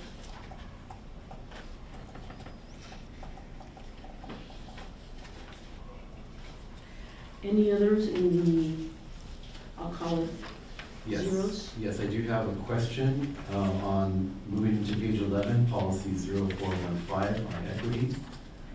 I'm noticing the second paragraph completely stricken. I imagine I know why, but I'd like to hear an explanation from the subcommittee on the rationale for deleting this entire paragraph. That begins in order to eradicate. I see it now. Our sense on this one, I'll speak for myself and then I'll let the professional staff also provide their feedback, is that this was too broad of a statement because it talks about institutional bias, implicit and unintentional biases. And so our sense was that the rest of the policy encompassed our values on equity. So that was why we ended up, or certainly I agreed to that recommendation, but I don't know if the professional staff would like to add anything. The other thing, this is an optional policy by CSBA. The language was very, very strong. We thought it could potentially be polarizing to the community with some of the wording, and so felt that as a new policy, adding this was a good first step, but thought that the language was a little bit too strong. Dr. Casaqueros, let us know if you would like to add it back in, or make a motion to that, or give that feedback so we can have that discussion. Or obviously, I know you phrased it as a question. So. It is a question, and I'm processing the answer. So while I'm processing that, I'm just going to move along to the next point. Okay. And that's page 15. Can I also bring well, because I want to add share to that. Yes, please. Please. I know that we want to, maybe it was polarizing, but the content of what it says is important. We want to make sure that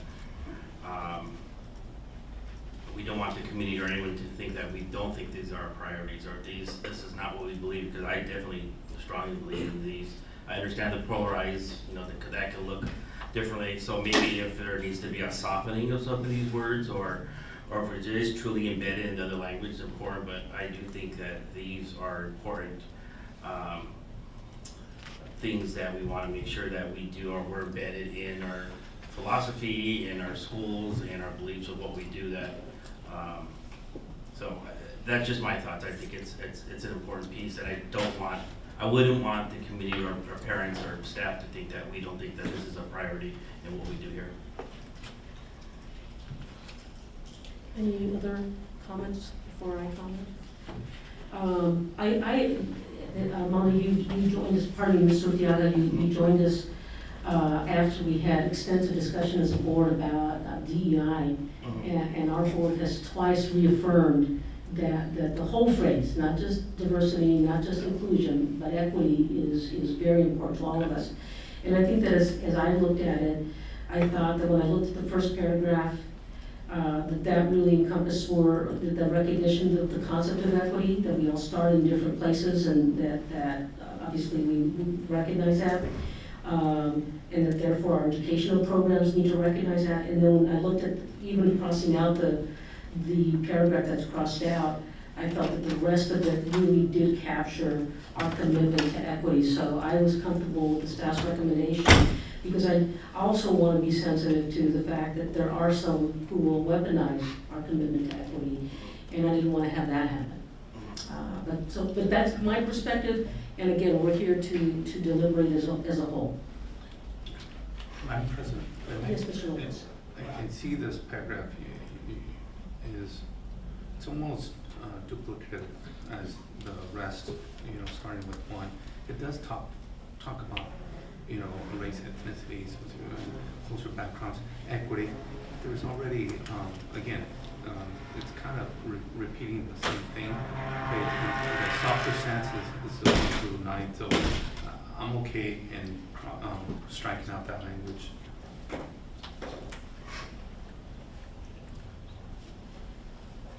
And I appreciate the dialogue, and I think I've arrived at a position where I do want to salvage some of this paragraph. I'm sensitive to the possible weaponization of this paragraph to oppose any of our equity-related work. I'm mindful of trying to stay off the crosshairs of the federal government, and I recognize this language could be misinterpreted by segments of our very eclectic community. But having said that, I don't believe the reduction of equity gaps is mentioned anywhere else in this policy. I don't see it in the 1 through 9, and I think I would probably, as a compromise, would probably want to hold on to the first part of the paragraph, retain in order to eradicate all the way until opportunities for all students, because then you capture the important work of identifying biases that perpetuate and reproduce gaps from year to year and decade to decade for certain segments and underserved parts of our population. And we've held ourselves accountable as a board. We've held Dr. Oviedo accountable to closing equity gaps. So I think that's why I think I'm going to double down on my, not double down, but why I'm going to affirm and make a recommendation that we retain. But having said that, I do want to listen to the administrators who worked on this, because I know they're here, and I appreciate you being here on a June evening. So there are other perspectives that we haven't heard yet as a board. I'd be open to hearing them. And this is a policy that did not go through the larger staff. Oh, okay. But I would just say that for the line that says the district shall proactively identify class and cultural biases as well as practices, policies, and institutional barriers, that is not part of our current work. Although I think it's important work, that is not part of our current efforts. And so to obligate us to now include that work means something else is going to have to come off of our. Where did the language initially come from? This is from CSEA. Mr. Lopez? Yeah, I think to your point, number 2, analyze expenditure and allocating financial and human resources in a manner that. Can you speak up a little bit more? Sure, sorry about that. Number 2, it states that analyzing expenditures and allocating financial and human resources in a manner that provides all students with equitable access to district programs, support services, opportunity for success, and promotes equity. Kind of touches on what you're referring to, trustee, because they guide. I appreciate that. Thank you. Yes, Mr. Stewart. Yeah, I mean, look, still kind of maintaining the language, I think, salvaging some of that or softening it up. I look at it more of, this is the mission of what that is, and then 1 through 9 is the vision. What do we want to do and how we're going to do it, if you look at it that way. And so if it gets a quick snapshot of what we're about, and these are the steps we're going to take to address that. So it is kind of wordy, it's a long paragraph, but maybe softening it up, but having the same impact in there. And excluding, maybe if we need to look at some of the things we maybe are not doing. But sometimes when we do policies, we also do policies for the future too as well. And so I know sometimes we do things with what we currently do now, but we also got to look at in the future what things may look like at that point too. And so I also would like to see some of it maybe reworded so it's not as polarizing, but still knowing that this is what we're about. I'd like to hear from Ms. Conchola, since I think I have not heard yet from her. So there's a couple things going through my mind. So I'm thinking about, I mean, you know, we're gearing up for November. There's a lot of possible changes that can happen, not just in California, but across the nation. And I think about, you know, what kind of firm legacy we want to leave as a current board. You know, and I know that we have a very diverse community, and I'm thinking that I want to make sure that we adopt policies that are going to show a lot of strength in the fact that, you know, we value diversity, that we are going to support our students regardless of their ethnicity and economic, social backgrounds, etc. So I think we need to keep some of this language in there. I think, you know, we just need to play with the wording a little bit, you know, because I want us to have like a set, firm statement, so that regardless of who's on the diocese, that we are able to show integrity in terms of diversity and supporting our student population. How about if I make a suggestion, and I'll turn to Mr. Lopez here for a second. If he and I as a subcommittee meet before our next meeting, see what we can do with this language together, to bring back to our fellow board members, having heard their input. What do you think? It was you. Would you be willing to sit with me? Absolutely. Okay. So then we'll talk afterwards. So the subcommittee, with the permission of the board, will go back and meet on 0415 with the input from our fellow board members, that you like the concept of what is written in this crossed out paragraph. You want to be careful with the language, but also leave a strong statement with respect to our commitment to equity. Okay, I think I've got our input. We have more work to do. Everything you just said is perfect.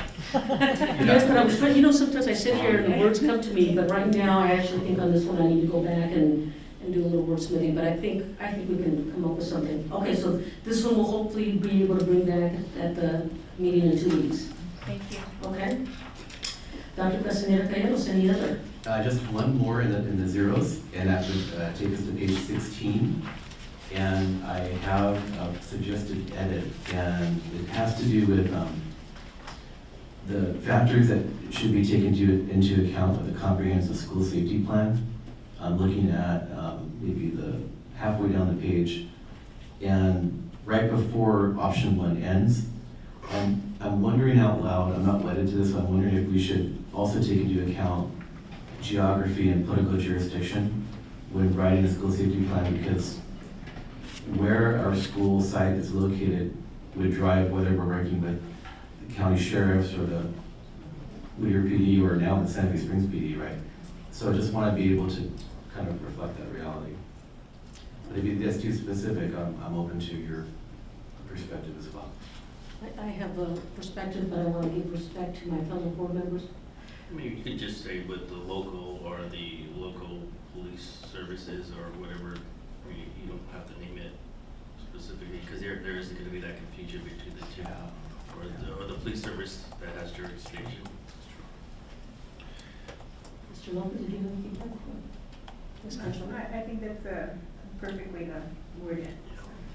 I guess my sense is that it's already encompassed in the available resources provision.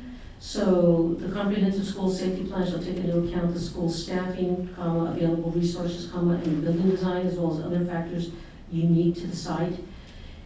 And maybe, I guess, if you mean, you're really talking about the law enforcement resources that are available and unique to potentially each school site? I think that's an easy fix. Okay, so into account the school staffing, available resources, comma, available, Public safety resources, or however way you want to phrase that. Law enforcement, yeah, or something. Or the appropriate law enforcement agencies. Oh, wait, I like all of those. Available resources, comma, appropriate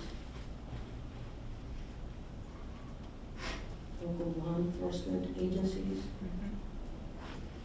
Is everybody okay adding that, comma? So we'll now read the comprehensive school safety plan shall take into account the school staffing, comma, available resources, comma, appropriate local law enforcement agencies, comma, and building design, as well as other factors you need to decide. Consensus on that? You got that one, Dr. Vila? Yep. Okay, thank you. Thank you, colleagues. Absolutely. Thank you for that careful review. Let me double check something. Any others on the zeros?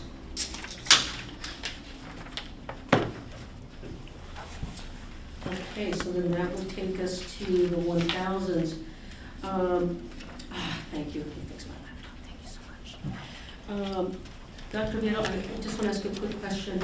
There was one that we pulled out with respect to the goals. What number was that? 0200 goals for the district. We are keeping our current one, so it's not in this packet. Yeah, so let me explain to my fellow board members. Study session. Yeah. So board policy 0200, it's not included in here because we're not changing it yet, but it really is a comprehensive policy that talks about what our goals are with graduation, testing scores, different school sites. And the reason that Mr. Lopez and I decided not to modify it is that we want to actually have a study session with the 5 of us to really dig into what those goals would be appropriately, because we may want to change some of them. And so we didn't think it was appropriate for us to just bring you whatever he and I thought might be the right thing. And quite frankly, it's worthy of greater discussion. So we will be more work. Trying to schedule another study session on 0200 sometime in the probably August, September timeframe. So you will get another email, either Christina or Olga, we'll see, we're not gonna let Olga go just yet, about your availability around that time period. But I couldn't remember the number, thank you so much. But that one is missing because it needs more work. We might even decide to go out and get some surveys done with our parents and whatnot, so. Okay. Are you thinking a session with CSEA also like we've done in the past, or just us? You know, I hadn't given enough thought about if we needed a facilitator, but that's not necessary. That's probably, we've done very well with a facilitator. And I don't know that I personally as board president would feel comfortable or confident enough to lead the discussion just because I'm not as well versed as how they handle that. So maybe we think about to see if there's another facilitator. Maybe Dr. Monica Oviedo might have to be our facilitator. I think some of our directors in cabinet would be also, because they have the institutional history of metrics that are in place in the goal. Did you guys hear Dr. Oviedo? I did. So, good point. Let's figure that out, and then we'll try to get another date. But I did want to highlight that that was one that we did not include in here. Thank you. Okay, so then going to the 1000s. Starting at page 26. Any comments on that? Just have one suggested edit Mm-hmm. for page 51. So this would be under policy 1330. I'm aware that when hosting a polling place, if there is language in the facilities use agreement, the district can recover any incurred overtime expenses if we have custodial working overtime to clean the polling place. So I just wanted to know if you thought it would be appropriate to have here. And I even have some sample language, like if overtime expenses are incurred by the district shall exercise the right to reduce the invoice to seek reimbursement of such expenses per the language of the facilities use agreement, something along those lines. And you're talking about adding that to the bottom of page 51? Yes, so I was thinking of maybe adding a new sentence to the very last sentence on page 51. And can you restate your sentence one more time? We have to- Sure, something along these lines. If overtime expenses are incurred by the district, it shall exercise the right to produce an invoice to seek reimbursement of such expenses per the language of the facilities use agreement with the County of Los Angeles or something along those lines. We don't have to say county, but just with whatever entity we're working with. But more often than not, it's the county. All right, so let me throw this out there, having heard your proposed amendment. If overtime expenses are incurred by the district, it shall exercise its right to get reimbursed. I just left it at that, so. Talking about district employees overtime service. If overtime You read it one more time? It was, if overtime expenses are incurred by the district, it shall exercise its right, I'll say, to seek reimbursement. That's cool. Does that cover, you think, it's really our district employees? District employees, yeah. Yes. Dr. Oviedo, did you get that? Okay. All right, that's consensus of the board. That's all I have with the thousands. Thank you. Any other comments on the 1,000s? I do have Yes, one, just Mr. clarity. Chair. On page 34, it's policy 1150, the commendation and awards. And I just wanted to get thoughts on the language in green, which is the new one, or I'm not sure if it's edited, and then striking out the one below or most of it. What was the thoughts behind that? 34 or 44? Page 34. Page 34. It's policy 1150? That was pulled out of our original policy, Okay. copied and pasted into the CSBA policy. Okay. So this is CSBA policy for here? So the base document is the model CSBA policy, Okay. and the green here is different because it's coming from our existing board policy. Okay. So the green is our current existing now? Yes.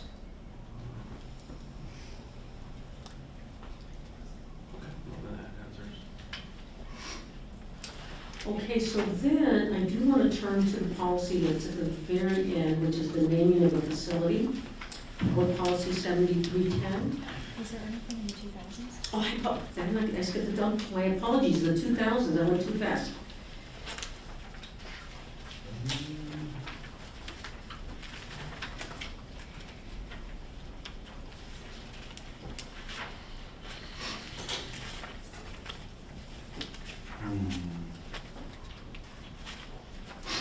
I did have one note, but I'm going to refrain from sharing it. At this point, okay. At this point, yeah. Okay. Anybody else on the 2000s?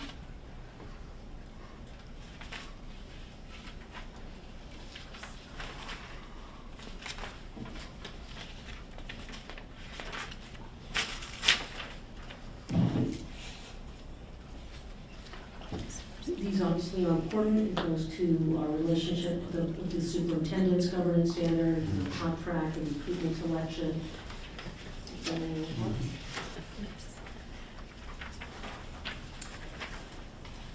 All right.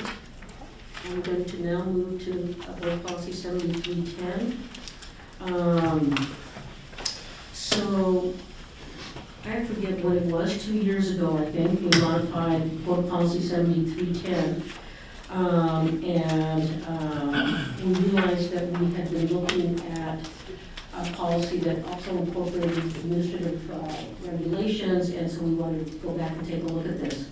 So Mr. Lopez and I carefully reviewed the policy, and what we have in front of you is our changes to the policy. Now, what's really confusing about this is that the stuff that is in bold, it's kind of a combination of the changes we made last time and new changes. And actually, you know what, Dr. Oviedo? I just realized I'm going to have to pull this because it does not encompass the changes that Mr. Lopez and I had. I just realized if you look at the first sentence, the Board of Trustees shall name, what is that, or rename. Yeah, name or rename. Or rename district schools and other district owned. So my apologies, I'm gonna pull We're 7310. discussing it, why can't it just be the edge? Well, because I think, well, I'll tell you what the changes were. From what's here, what we changed in the first paragraph, subsequent discussion, was the Board of Trustees shall name or rename district schools and other district-owned or leased buildings, grounds, and facilities in recognition of, we left number 1 the same, including those goals, because those have been changed previously. Number 2 does differ from the CSBA policy, but we thought this one was important so that we could obviously name a facility over someone who has passed, who's made local, statewide, national, worldwide significance, and we kept number 3 the same. What we did on number 3, the Citizen Advisory Committee, is that, this one did get captured here, that we said a Citizen Advisory Committee shall be appointed, or I think we said may be appointed, didn't we say may? There we go. Thank you. So we added a sentence at the beginning of that said, the board encourages community participation in the process of selecting names, and then the Citizen Advisory Committee shall be appointed to review suggestions and submit recommendations for the board's consideration. We deleted the sentence that says, the CAC shall be convened when the board deems appropriate. We just figured that's up to us to convene it, and so it didn't have to be explicitly stated. And then it does say from each, the CAC shall be comprised of community representative from each trustee area, 1 representative from the recognized employee organizations. And we did delete a student representative from each high school. We said a student representative, just 1 student representative. We just thought this was getting way too large of a group. And so if we then also now had 6, students, that would be too much. There would be 1 student representative. So how are we going to choose a student? Are we going to do like a school rotation basis or? I was thinking about like a student that represents that school, right? So In the particular area? In the, Okay. yes. So we, again, our thought was, you already have 5 people from the community, you've got 3 employee organizations, and then to add the superintendent or their designee, and then you were gonna add 6 students, that just seemed like that was too overwhelming, and so we made it 1 student. And I think that was, then the other thing we did, yes, when you look at the back page where it says the procedure for naming a high school is as follows, we deleted all of that because that was the AR. So that's not necessary at all.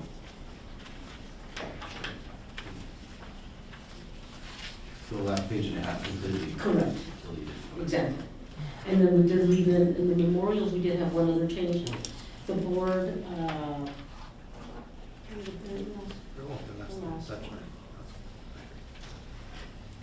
upon request, comma, the board may consider planting commemorative, et cetera, in memory of either deceased students, staff members, community members, benefactors of the district, or significant events. So I apologize if I sent the wrong policy, that may have been on me, my deepest apologies for that. But so that's why I'm concerned that if I don't bring it back for another first reading, you really don't have an opportunity to look at those changes. Mm-hmm. Yes? So on page 2, so the naming a facility, the procedure for naming a high school, that's current language right now? I know we're deleted out, but is that current language? Yes, when we adopted our policy, whenever it was a couple years ago, you can see at the top, it has the AR 7320 in the top right. So that should not have been part of our board policy. So this current language, what is this coming play to how we named even the school names, like what we did with Santa Fe? Is this the process that we followed? So I think that with Santa Fe, it was different because of the state legislation. You're talking about the mascot? No, this is not related to the mascot.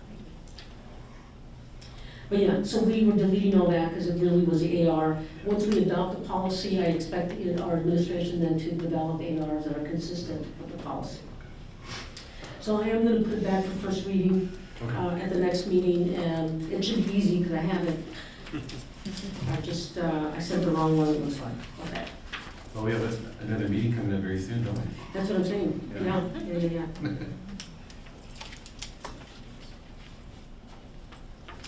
Okay. All right, so any other feedback on the board policies? Okay, If I I may, think, yes. just wanted to thank you and Mr. Lopez for your work together during this very busy time of year. We appreciate it. Thank you. All righty, so now let me go to item 1202, review and discuss consideration of 4 new courses of study for the 26-27 school year. And to share a little bit about that process, Mrs. Bozichin. Thank you, Dr. Oviedo. Tonight we bring forward 4 new courses as a first read, 1 in visual and performing arts and 3 in CTE, all written by Whittier Union High School teachers and vetted by curriculum instruction teams and the Curriculum Coordinating Council. The first is Digital Arts 2, which expands our visual and performing arts offerings. Production, Development, and Manufacturing.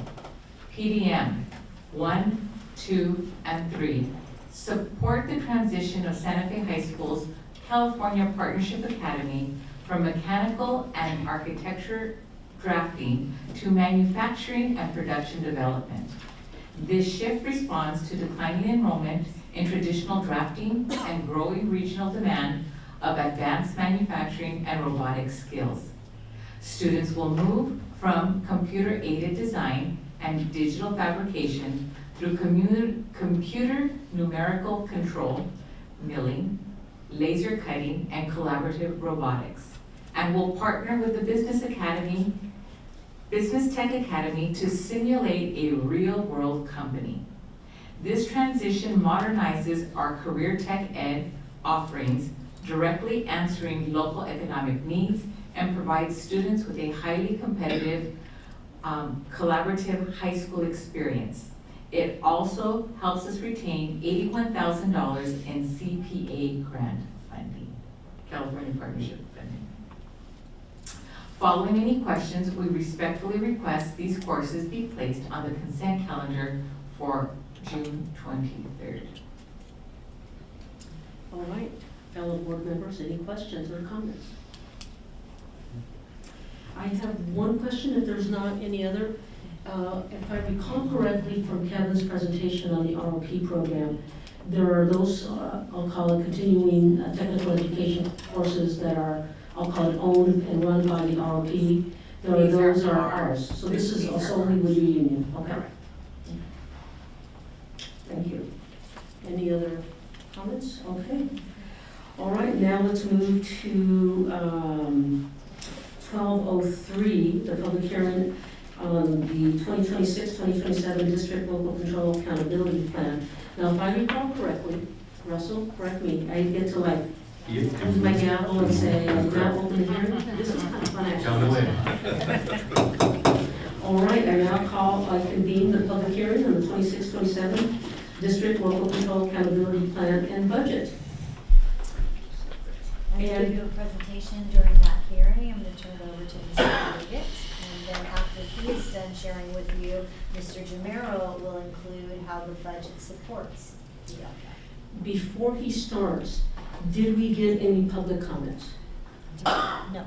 No public comments, okay. And then again, before he starts, can you please explain to all of us what the efforts were to solicit? So in addition to regular posting to the newspapers, every time you open the district website, there's a pop-up message asking for people to give input. And Instagram and Facebook. That's what I saw. It was on Instagram. Thank you. Wonderful. Okay, Mr. Liggett, take it away. All right, well, I'm super excited to be here tonight to present to you the annual update on our LCAP. I'm doubly excited to be opening for Kevin Jamero, so if it's okay, what I'd like to do is I'll pause for questions at the end of my slide deck, and then once I've answered all the questions, then we can turn it over to Mr. Jamero, we get the opening act off stage, get the headliner up here, and really get this show on the road. So, ooh. presentation going here. Donovan, I seem to be frozen here. Oh, there we go. Got that. Let's try back in here. There we go. All right. All right, so our local control and accountability plan. So just as kind of a reminder of the parameters here, it's local, that means it is for us and by us. The control deals with the fact that at its heart, the LCAP is really a compliance document. It shows our transparency as a school district in terms of the what and the why of what we do and how we connect that to our local control funding formula expenditures. We then have to place a special emphasis on the portion of our LCFF funding which specifically applies to high-need students. And the way the LCFF legislation identifies or determines high-need students, it's our students who are socioeconomically disadvantaged, or foster youth, or English learners. And of course, students can fall into multiple categories. We're only allowed to count them once. We sometimes refer to them as our unduplicated count. And for context for Whittier Union, that's approximately 78% of our students. And then the accountability part is it allows us as a district to define and measure what success looks like in terms of meeting the objectives that we are setting out to do for our students and our community. So as a reminder of the annual cycle, just to kind of step back and where we've been and where we're going here. So back in June of 2024, the Board of Trustees adopted a new 3-year LCAP. So keeping in mind the LCAP is a 3-year plan. So last year was year 1. This year was year 2. Back in February, you received a mid-year update on the LCAP, and here we are highlighted in June 2026. You'll receive an annual update, and then in 2 weeks, you'll have an opportunity to adopt the LCAP, the final version, which then goes to LACO for approval. With so many things that we do, our Board of Trustees is our final stop, but with the case of the LCAP, LACO is actually the final approving body when it comes to our LCAP. And then next year, very big year, year 3, it will be the final year of our current 3-year plan, which means we get to start the process of writing a brand new LCAP. So next year, you're going to get an annual update, but then you're also going to get a brand new 3-year plan at this time in June next year. So thinking a little bit about the LCAP structure, there are 5 total LCAP goals. There are 4, and this is actually their term, broad goals. And they are designed purposefully to be broad so that as things happen, as situations evolve, we as a district are able to pivot in the actions that we're taking, the way we're using our expenditures. And the nice thing about our 4 broad goals is they're aligned with 2 things right now. They're aligned with our WASC accreditation goals, and they're aligned with BP 0200, which was mentioned a little earlier this evening. So actually, this is a really good time to be talking about a new LCAP because any changes that end up going into BP 0200 can get reflected into the new 3-year LCAP that we put together next year. Likewise, WASC has recently reorganized their criteria, and so we can end up with a 3-year LCAP that is coherent with all of those. So there are 4 broad goals that apply to the entire district. There's also 1 focused goal, which is called our equity multiplier goal, and that only applies to Frontier High School and Sierra Vista High School. Equity multiplier is a somewhat new form of LCFF funding that schools are only eligible for if they have a certain percentage, at least 70% of students who are socioeconomically disadvantaged, and at least a 25% non-stability rate. So you can think of a non-stability rate as the percentage of students who kind of move in and out of a school during the school year. It might be easier to think about what a stable student is by this definition. A quote-unquote stable student is someone who attends 1 school, that's it, in a school year. So the non-stability rate are the students that are not in that situation, that attend multiple schools. And so that in our district is only Frontier High School and Sierra Vista High School. Each of our goals is then broken up into actions that we undertake as a district to support that goal. And again, they do stay broad. It is, again, focused much more on the what and the why than on the how and the who, because the implementation can often vary from year to year depending on needs. And then the impact of each goal is assessed through a number of metrics that includes baseline data from 22-23, which was the year before this 3-year cycle began. We then look at current values, and we look at the year 3 outcome targets, because when you write a new 3-year LCAP, you try to decide as a district, okay, where are we trying to go? What do we want those learning targets to be, those outcomes to be by the end of 3 years? So with that in mind, I wanted to kind of start before getting into the goals by just going over some of our key metrics that are in the LCAP. And I've kind of categorized them 3 ways. We have a number of metrics where even though we're only finishing year 2, we have actually already exceeded our year 3 targets, so we'll talk about those. Then we have some metrics where we haven't quite gotten to our year 3 target yet, but based on the pace we're going over the past couple of years, we feel pretty good about making that year 3 target. And then 2 metrics where maybe we're not going to make those year 3 targets and it would become points of discussion as a district. So for those where we have absolutely already exceeded those targets, we're going to start with our graduation rate. I've shared with you before, we last year set a district record for graduation rate. Based on what we saw in terms of our on track for graduation at the middle of the year, we think we're on pace to actually exceed that again, but even last year's rate was enough to exceed that year 3 growth target. I just mentioned our on target for graduation rate. That, of all of our metrics, was the one that suffered, maybe not the most, but it's up there in terms of how it was impacted by the pandemic. And I'm pleased to say that what our year 3 target was to basically get back to where we were prior to the pandemic, and we have already achieved that. Our CASP math scores. We had such a good year in year 1, we actually exceeded our year 3 target in year 1. And those math scores have continued to grow, and spoiler alert, we've seen some preliminary scores from this spring. Our 11th graders, we shared it in the board weekly update a few weeks ago. We're on pace for even more growth in our math department and new record highs. And just the same for science. Very quick progression in science. Last year, in fact, a huge jump to get us past that year 3 target. We're seeing even more growth in science coming up this year, so very excited about that. And then our college career indicator, which is a state measure for us, which incorporates a lot of different methods by which a student can demonstrate their preparation for college and career. That is a metric that has also already been exceeded in terms of the year 3 target. Then in terms of metrics where we're on a good pace, we like where our English scores are going right now. In fact, again, spoiler alert, based on the preliminary scores, I'm going to tell you, we're going to meet our year 3 target in our English scores. Very excited about that. Our DF rates, based on semester 2 grades, continue to approach the year 3 targets. The number of professional development days on average that our teachers spend each year is another one where we're getting close to that target. Chronic absenteeism is something that it was also dramatically affected by the pandemic, more than doubled as a result of the pandemic, but has been steadily coming down. And if we continue at the rate we're going, we will meet our year 3 target there next year as well.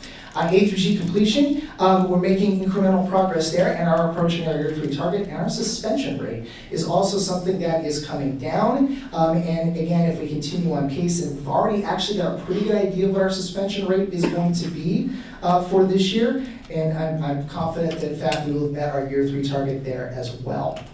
2 growth areas. One is our English learner progress indicator. This is something that we have been talking about all year. We know on the California dashboard, it was the one area where we weren't green, and so we know that this is a growth area. We are actually currently above our baseline for the ELPI, but what happened is year 1, we had a big jump, and then this being year 2, we actually dropped.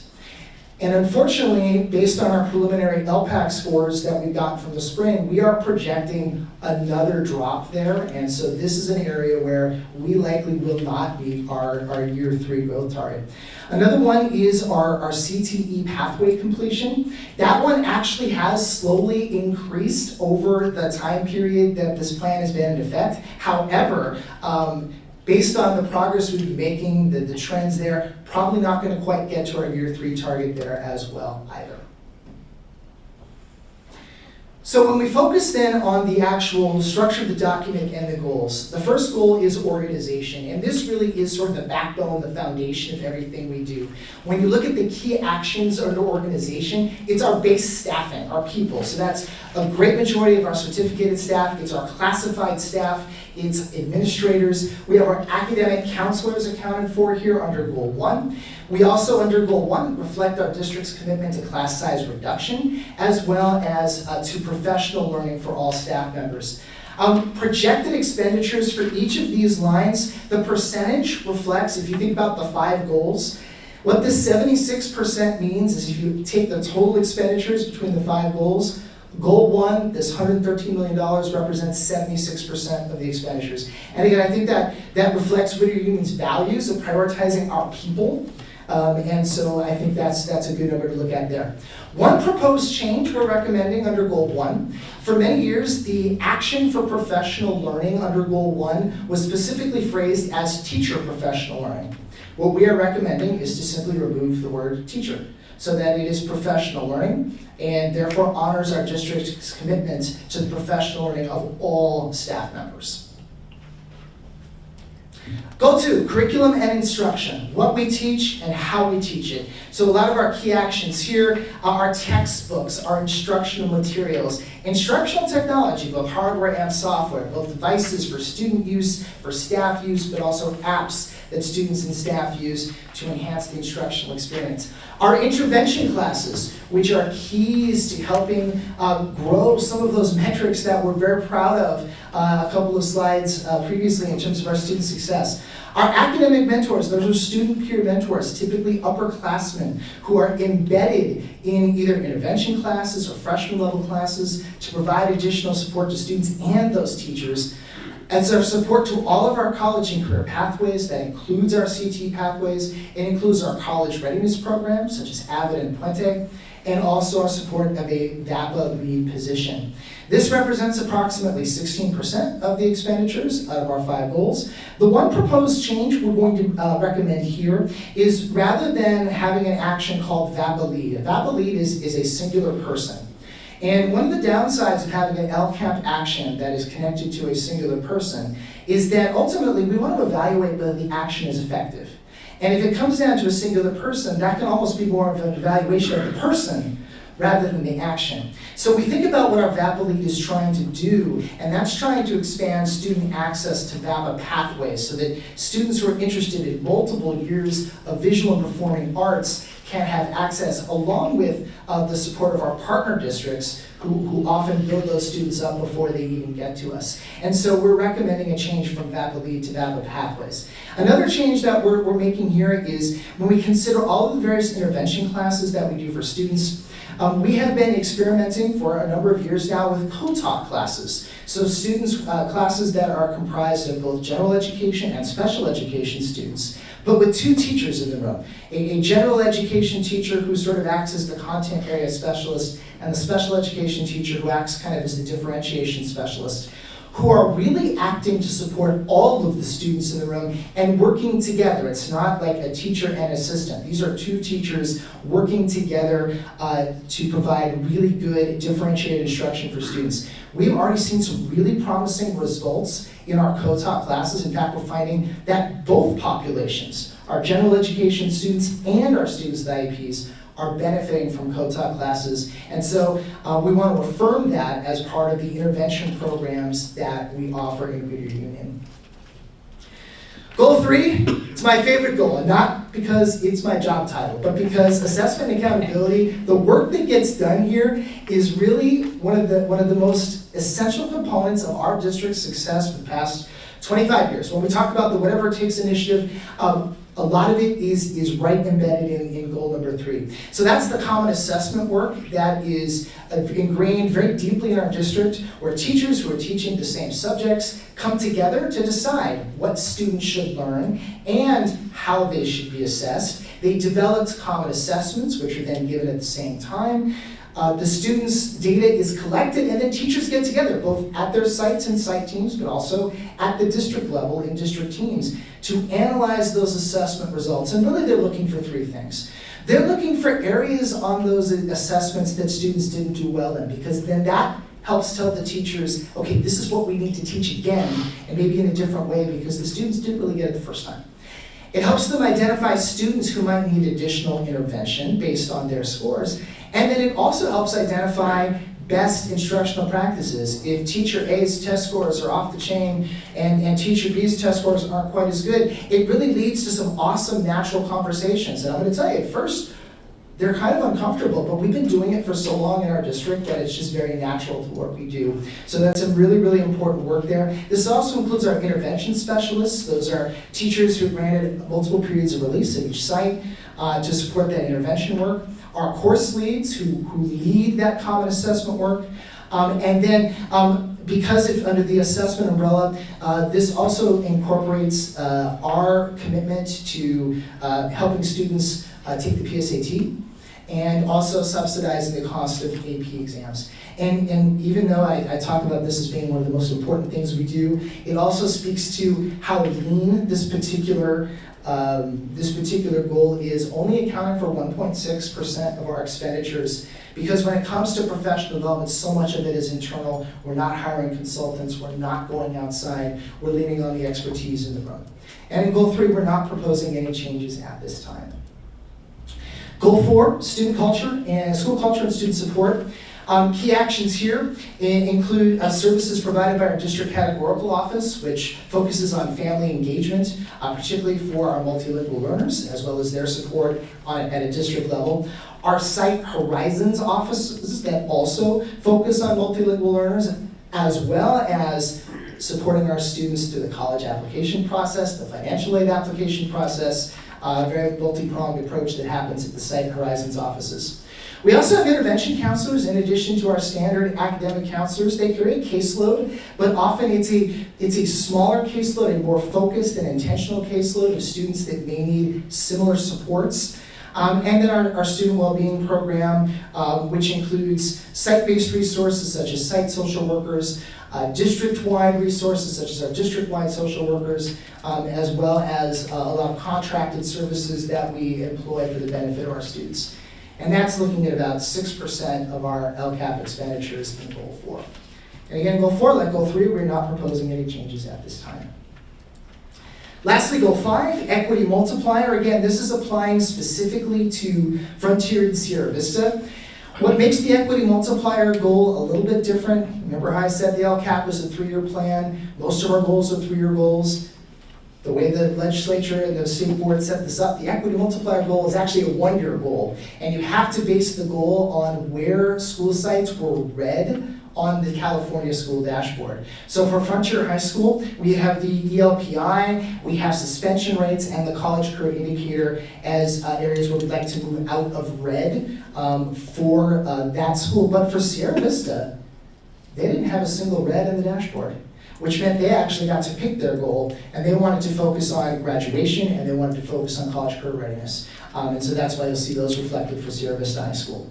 So key actions for Equity Multiplier that apply to Frontier and Sierra Vista. Additional support staffing for students, technology, incentives and rewards. The world in alternative ed is so different, and they have to try to engage students in a way that's different than comprehensive high schools, almost in a more regular way. And so they have their top producer events that happen quarterly to recognize credit recovery, because that's typically the goal in alternative ed, is to try to recoup as many credits and as quickly as possible, but also to provide school cultural events that at comprehensive high school in many ways would be spearheaded by their ASBs, as well as fundraising that their ASBs do. At alternative ed, that's a little bit of a different world. They do have ASBs, but not the same ability to generate funds as our comprehensive high schools do. And so they use Equity Multiplier money for culture building that occurs here on the USEC campus. They also then use it for tutoring, contracting out with an outside service to make sure that our students in alternative ed have access to tutoring both in class and outside of class. And the fact that we've seen really improved graduation rates at both sites, I think is a really good testament to the progress they're making here. So this is actually only about $700,000, 0.5% of what we're looking at here. One proposed change we're recommending for Goal 5 is a separate action for our USEC sites for professional development.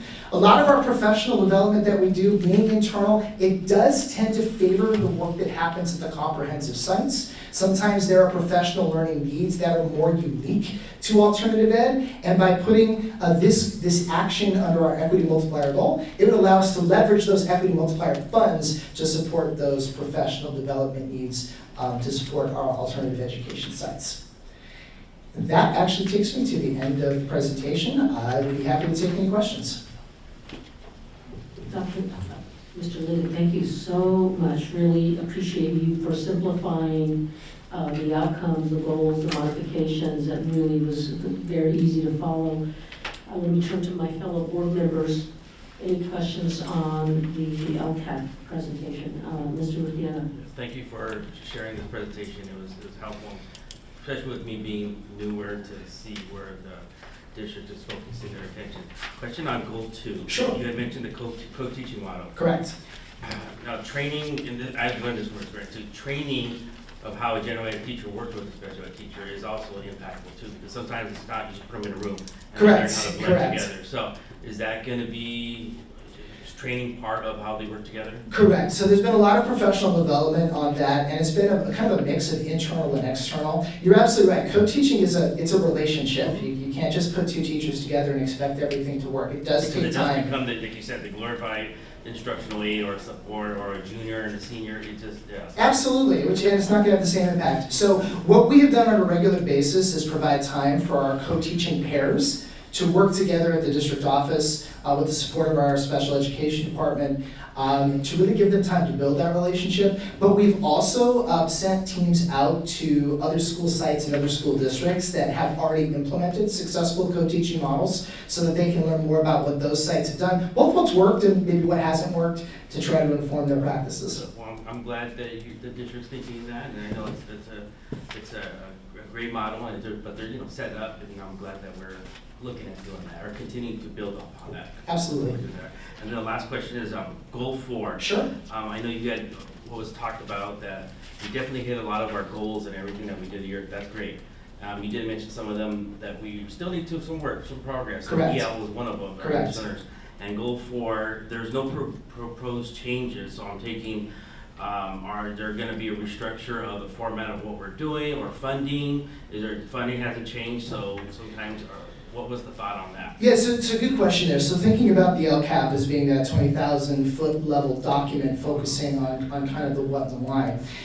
When we look at improving outcomes for our English learners, I think that there's 2 places to look, right? You can look at different targets, you can look at vastly different approaches, or you can look at implementation of current approaches. So for example, I know one of the topics of conversation that's going around at the school sites is to add more intervention classes for English learners or for multilingual learners.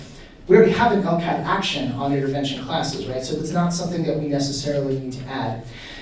There's also been talk of additional case management for our multilingual learners. And again, through our Horizons office and through our intervention counselors, we sort of already have some of those structures in place. Now that said, we have the opportunity to write a brand new 3-year LCAP plan next year. And so I know, as Dr. Oviedo mentioned, this is going to be a big conversation at the upcoming cabinet and principals retreat. And certainly if there's some new directions that come out of that work, I guarantee it'll be reflected in the LCAP. Glad to hear. Well, thank you again for the presentation. It was definitely nice to hear everything. Absolutely. Thank you so much. And any other, Dr. Castaneda-Calleros? I saw Ms. Conchola's hand go up too. Yes, I did. I apologize. I looked at her and then I got distracted over here. Are you okay if Ms. Conchola goes first? I'm happy. I'm good either. Are you sure? No, please go ahead. Okay, thank you. So I know that you were mentioning about changing from the teachers to just in terms of the general training. So I'm really interested in finding out what the budget impact's going to be on that. And because I believe in professional development 100%, but I also know the realities of our budgets. I'm willing to really listen, and we we appreciate this information. It makes it so much easier for us to kind of understand and review. And I know that the multilingual learners is an area that we really want to put a lot of emphasis on, and that we have a lot of interest in. So just wanted to just mention that I really appreciate the work, and I would like to be I'm interested and finding out like the content of those trainings. So I don't want to just hear, hey, you know, so many people went to trainings. What was taught at those trainings? Right. So I think to answer your first question about the budget implications, we have multiple funding sources that can be used for professional development. For example, earlier when you talked about the CONAP application, you heard about our Title II and Title IV, which is federal funding, which is used for professional development. We also have had, since COVID, as you know, there were a lot of different pockets of one-time funding. One of which was the Educator Effectiveness Block Grant. So that's something we have been leveraging to support our professional development. However, that particular block grant is actually expiring this year, so we've actually spent that down. The other piece is we know that last year there were candidly some concerns about federal funding and whether or not it would come through as it was promised to. And so I think we're prepared to make adjustments with our LCFF dollars if we have to make adjustments to professional development based on whatever may happen with federal funding. But we also know there's some additional new one-time money coming from the state too. So I think the answer to the question is we will be able to fund our professional development because one of the priorities that Dr. Oviedo has made very clear this whole year when we've been looking at budget stabilization is we have to keep any changes that we're making, we have to keep it away from the classroom as much as possible. And professional development is one of the most important things that we do that impact the classroom. And we look at those key metrics that are doing so well. A lot of that is coming from that professional learning that goes on between colleagues here at Whittier Union. Dr. Castañeda-Canos. Thank you. I'm so glad I went third because the first two comments really helped me crystallize my observation and question. Sure. And the observation, I just want to give credit where credit is due. The fact that 11 of the 13 metrics that you shared on slide 5 are in the exceeded year box or in the on pace for year 3 targets box. So that's phenomenal work, and I really appreciate hearing that. And then, like my colleagues, I too am really acutely interested in what we're doing for our multilingual learners to move the needle there. But it's not just about moving the needle, it's figuring out kind of what my colleagues were discussing right now. Like, does there need to be a shift in dollars or a cultural shift? And then my question is I'm going to answer my question. When you take a deep dive at looking at how our multilingual learners are doing based on what interventions we're giving them, and for example, let's look at the Horizons offices. If one site seems to be doing a little bit better with our multilingual learners or the LPAC scores, are there best practices that are shared with their counterparts at the other sites? And does that happen at our PD days or does it happen throughout the year? So just wanted to hear a little bit more about that. Sure. So I think when we talk about our multilingual learners, it's important to understand that even if you look at the life cycle of this LCAP, that population has actually changed quite a bit. So at the beginning of this LCAP life cycle, we were about 10.2% multilingual learners in Whittier Union. That number has actually dropped to a little over 7% just in the last couple of years. And really for two important reasons. Number one, we've done a really good job of reclassifying English learners so that there are a few of them, but also credit to our partner districts. They have also done a really, really good job. So what's interesting about studying our multilingual learners at only 7%, that's roughly 650 students in our district, it's an interesting problem of scale. So if you look at Cal High has the most right now at 163. Pioneer has the least at 93. At each campus, you have the opportunity now with numbers of that scale to really zoom in on the individual students and ask kind of the key questions in education. What do they need and how do we give it to them? And that is going to vary by student. And I think that's shown a little bit in our data. When we look at our multilingual learner data, obviously the ELPI jumps out at us. It's on the dashboard. It's a very important metric. But when we look at our metrics for our multilingual learners, it's actually kind of mixed. So our ELPI is an area of growth. Our English CASP scores for our multilingual learners is an area of growth. Our A through G rate for multilingual learners is an area of growth. But areas of strength, their math scores, science scores, graduation rate, college career readiness, chronic absenteeism, reclassification rate, suspension rate. So it really does get down to those details of what we're working with our multilingual learners are students who, for whatever reason, have not been able to meet the criteria to reclassify. And so there are assets here in terms of areas where they're being successful, right? How do we leverage those assets? How do we take advantage of that? And then how do we work on their growth areas? In terms of best practices conversation, our Site Horizons directors meet on a regular basis. We've also added counselor best practices meetings, including a counselor lead position, so that intervention strategies can be shared between guidance offices in a similar way to the way it happens among teachers. And so the counselor lead position is something new for this past year. Thank you. Mr. Lopez. Yes, thank you. Thank you, Mr. Liggett, for meeting with me. And I know I had a lot of questions. Anytime. Thank you. I appreciate it. I did ask about acceptance and enrollment rates at CSU, UCI. Does this metric, key metrics analysis, talks about college career indicators, does it speak to the CSU enrollment and acceptance enrollment rates? It doesn't, and I think, and I'll tell you why I don't think it does. So the college career indicator is something that's defined for us by the state of California. Right.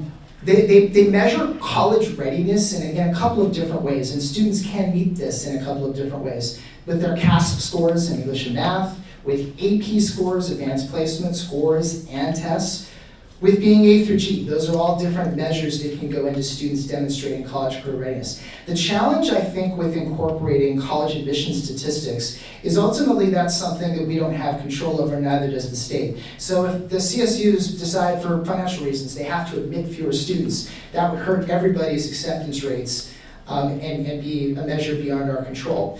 Now, after our meeting, I appreciated you suggesting that we just look up the public rates. I did go ahead and do that. Might be something best shared through a board weekly update rather than just out loud right now, but I did find the acceptance rates by high school for both the UC and the Cal State, and that's something we can share with you. Thank you. And I had some other, let me see what other question that I have on the DF rates. Sure. Okay, when I went to visit Cal High at the counseling office, they shared a story with me of a kid receiving a D grade, right? And there was no incentive. There was no incentive for this kid to raise it to a C grade, right? Why? Because they're going to go to community college. So I guess my question to you and staff, where is the incentive for this kid? You know what? Where is the drive? Right. Okay, yes, you got accepted to a community college. Where's the drive to change that? Why? Because it does impact us, right? So I guess that's my question to you. Sure, and I think that's probably getting a little more into the how, but I think it's worth noting that I think for every student that's different. Right. And so it kind of goes back to the same thing we were talking about with our multilingual learners. When we look at students who are on that C-D borderline, where maybe they're wanting to go to community college, but gosh, if they get C's, all of a sudden maybe we're talking about A through G and their plans change. It does come down to ultimately counselors knowing their students, finding what motivates them. And then again, it goes to the idea of sharing best practices between the sites so that we can systematize these things better. Thank you everyone for great questions and again, great presentation. The document, as usual, is great to put us all, to keep us all wide awake. Hey, that was 153 pages in my best work. It's so small, it's like, oh my gosh. I have two questions, one of which is covered in the presentation and one which isn't, and maybe just so that I understand why the one isn't. You have as a growth area the CTE pathway completion. And having sat on the ROP board, I find that the pathway completion, what I'm told, is that it may or may not be. There's an inconsistency as to whether that really is reflective of the success of our CTE programs, because some students will take one because of all the electives and all the pressures to do the other stuff. How are we measuring the CTE pathway completion? What's the rate that we're expected to show at the end of the 3 years, and sort of where are we? And what are the plans for that? Sure, and I think, so the CT pathway completion does have a specific definition the state uses. So that's completion of a 2-year course sequence with a grade of C or higher in what they call the capstone class, the second course of the sequence. So that's how we measure it. Yes. We look at the number of graduates who've done that. So when our baseline number for CT pathway completion was 20.1%, our current value is 20.6%. Our growth target is 28%. That was what we have as our D3 target. I think what you're asking is a really, really good question, because if you were to ask me what's the ideal number, I don't know that I've got an answer for that. But I think it's a really good conversation to have, because I think, we've talked in previous presentations about we have students who are going to be A through G no matter what we do. In spite of us, they will be A through G because they're incredible. And then there's another group of students, they're also incredible, we just have to work a little harder to get them there. And then there are some students that aren't going to get there. And I think especially for that group of students, for students who have fallen significantly off track for E through G, where 4-year college, at least right after high school, is probably not going to be a goal. I think getting them into a CT pathway is a really good idea. Give them a good look at a career. Even if after the 2 years they decide, you know what, I actually don't want to do that, that is still valuable information for that student to have as they leave. So if our goal is for students to be college and or career ready, and I think if you look at every single school's mission statement, there's some variation of that verbiage in their mission, then I do think we need to identify what a good number for CT pathway completion would be, because it really will benefit, not just in our data, but it will benefit the students. So that was the first, thank you so much for that. And the second one is, last year, maybe it was a year and a half ago, we identified, looking at how particularly our Latino boys, but certainly our male students' engagement, and I didn't see that as one of our goals here, but I know it's in the LCAP. Right. Can you share with us a little bit about how we're doing in that field? How does it get measured in the whole LCAP? Sure, so one of the challenges that we have when we look at gender as a disaggregating factor, a lot of the required metrics that we have to put in the LCAP are based on the California School Dashboard. And the California School Dashboard will give you data on all kinds of student groups, based on socioeconomic status, ethnicity, foster, homeless, etc. The one group they won't disaggregate data for us by is gender. So what we did in the LCAP is we acknowledged the actions that we're taking to try to support our male students, whether it be mentorship, whether it be male empowerment, all kinds of feedback that we got from interacting with our educational partners. I do think at some point, as we think about a new 3-year LCAP, it would make sense to define a target goal that we're trying to hit for that population so that we can do a better job of measuring the impact of what we're doing. And then it's just not listed there because it's not when you look at the 3 goals, it's just not easily identifiable. Yeah, it lives within a number of the actions. And if you look at the engaging educational partner section of the document, somewhere in the 153 pages, it does talk about what feedback influences what actions. So you can tie specifically work with our male students to specific actions in the LCAP. Alrighty. Budget. Well, hold on, let's double check. Any other follow-up questions? I know it's getting late. Yeah, just a comment on the actual LCAP plan. I don't mean for you to go to it, but page 55, it's goal 4. I'm glad that it's included in your explanation of why LEA has developed this goal. It talks about the comprehensive system of supports and stuff, but specifically I want to highlight that the Whittier Union High School District is committed to maintain immaculate facilities. And I'm glad that's been pretty, because that's an important thing, I think, for all of us, but definitely, especially for me, and making sure that we maintain those immaculate facilities. And I know LCAP funding is not for a facility, but having it in there, we don't know, it's based. LCFF base grant money is, so yeah, we can do that. And I'm glad that it's in there, because that's we have some awesome staff and awesome academics. We're doing some great things, and having that included to be a part of that. So I'm glad to see that in there. Thank you. Thank you. Okay, Thank you very much. You good? Okay. All right, now we can go to the budget. I think you did a great job giving in for The opening act. The hour is late, but I will tell you, if I am the headliner, then you all got ripped off. I don't know that our combination of Mr. Vega and myself would fare well in the real world, but Just happy to two be here. physics teachers make it all I right. know, happy to be here. Thank you to the Board of Trustees for allowing me to do this tonight. And if you felt Tim's 153-page document was fun, 151-page budget binder is even more engaging. So what's in the binder? 6-page budget overview, and again, if I was going to point to pieces of this large binder document, I'd point to really the first 10 pages.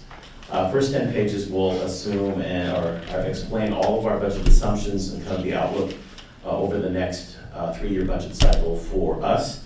The 3-page general fund budget summaries follows right behind those 6 pages, and that captures our restricted, our unrestricted, and our combined budget summaries for our general fund, which pays for a large majority of all of our activities here in the district. Following that, you're happy to read the other 149 pages or so, or 139 pages or so. What you'll see there is mostly SACs, what we call SACs forms, standard accounting forms that must be included.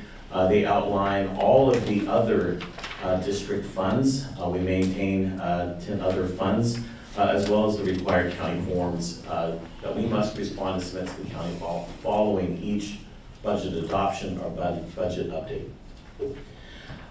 We'll bring this graphic back. We're back to the top. We are now in June, first of 2 June meetings where we will begin the process of adopting the LCAP along with the proposed budget for the 26-27 school year. Know that just preceding the June box is the the governor's May revision, excuse me.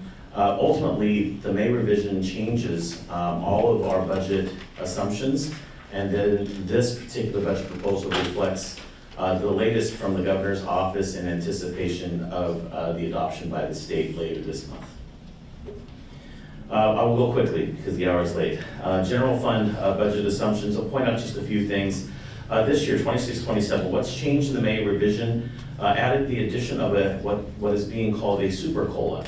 I don't know how super it is, but it is bigger than the mandatory statutory COLA of 2.87%. The governor proposes an additional 1.44% for the 26-27 school year, taking us to 4.31% of the actualized COLA. I'll just point out that not all funds or not all resources get the COLA. So that's why we have them distinguished as the statutory COLA and then a supplemental COLA. When you look at the bottom line, you look at the different funding assumptions, the general fund income assumptions, you can see that in 26-27 we anticipate a fairly significant bump, increase in our income for next year, and we'll show that to you in just a couple of slides more graphically. But before that, we'll talk a little bit about our enrollment. We know that enrollment drives our ADA, our average daily attendance. This is kind of a standard, you can see kind of a pretty linear progression here in terms of our enrollment. We are experiencing declining enrollment, and we anticipate continuing to experience that over the next 3 years and beyond. Despite that, and you might think that if we have declining enrollment and enrollment creates funding, that you would see a similar decline in funding, in income. You don't see that. In this particular budget proposal, again, as shaped by the governor's May revision, you see this small peak in 26-27. What is driving that peak? One-time money. So in addition to a super COLA that I discussed on the previous slide, we're also receiving some additional one-time money for the 26-27 school year, which creates this odd-shaped anomaly in our graph. That's not to say that there won't be potentially one-time money in other future years. It is just not proposed at this time, so we do not assume it. General fund income projection, you've seen this pie chart before. This represents, I think the most important piece is the pie is bigger by approximately $9.1 million, or is projected to be $9.1 million larger over than our current budget year. The area in red is a little bigger. Again, and that's contributing by the one-time money, one-time state money that we anticipate in this budget, as well as an increase in base funding for our special education programs from the state. So the little red portion of the pie is getting a little bit larger. I guess that's light blue. The LCFF sources does have a small increase, and we'll show that in just a minute, but not as significant as the one-time dollars. In terms of expenditures, we are spending about $2.3 million, or anticipating spending about $2.3 million compared to the current year, primarily due to the reduction, or we're shrinking in terms of our staffing, both certificated, classified, and administrative staffs. That's anticipated in this budget, which as the major contributor to the reduction in expenses for next year. Still, 77.8% of our overall projected spend is salaries and benefits for certificated, classified, and administrative staff across the district and general fund. I will make a note, I went back to this slide. The reduction of $2.3 million, I just remind the board that we have not assumed any negotiated increases as part of this budget projection, as we are not closed on all funds. This graph looks a little bit better. For the last couple of presentations, the red bar was bigger than the blue income. So happy to say that we are getting closer to right size, but knowing that a major contributor to that is one-time money. I've talked before at this presentation about the volatility of one-time money when we've had a string now of one-time money that cannot be assumed in out years. So that's been part of the challenge.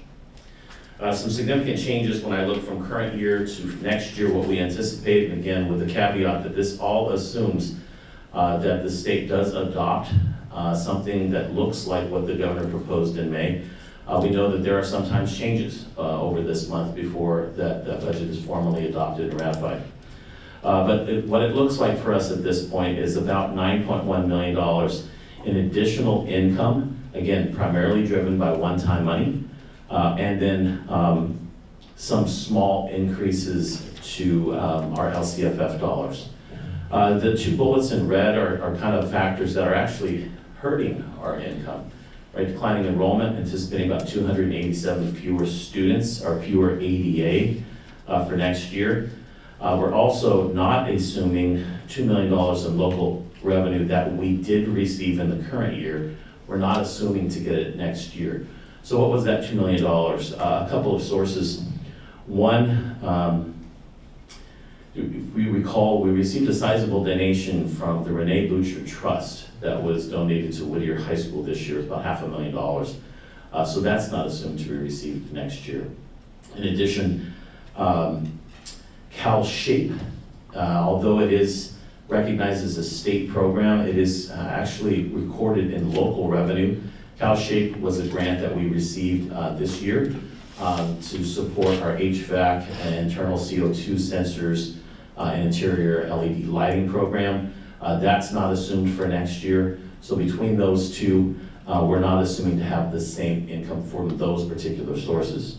However, again, an increase, Super COLA, 4.31%, yields approximately $1.4 million in ongoing additional LCFF funding. 8.5% in other state revenue, primarily, again, those one-time discretionary block grants, as well as the Learning Recovery Emergency Block Grant. And one really nice surprise of the May revision is an adjustment to the special education base grant, which was well welcomed, which will yield additional funding in the tune of about $3 million, which will pass through our WACSEP SELPA to services in Whittier Union. So we're excited about that. Additionally, about $1.3 million in federal funding over this current year. Lion's share of that, again, you talked about the CONAP Title I, all of our title funding. That's relatively stable, some small fluctuations that occur in that funding each year, but a significant portion of that is really related to an EPA electric bus grant that we've discussed before, so which we anticipate receiving as those buses come in next fall and winter. Last bullet I put on here is the budget reserve cap is triggered for 26-27. We haven't had that for a couple of years. A few years ago we did. All that means is that we cannot maintain at adoption, at the time of adoption, propose an unrestricted ending fund balance above 10%, 10% of expenditures, which is not a problem for us, and that we anticipate significant increases in our health and welfare costs, and we'll absolutely be able to spend that and maintain that, stay below the 10% reserve cap. My last slide, distinguishing between, the blue column is our total general fund projected balance, again, before any negotiated agreements occur.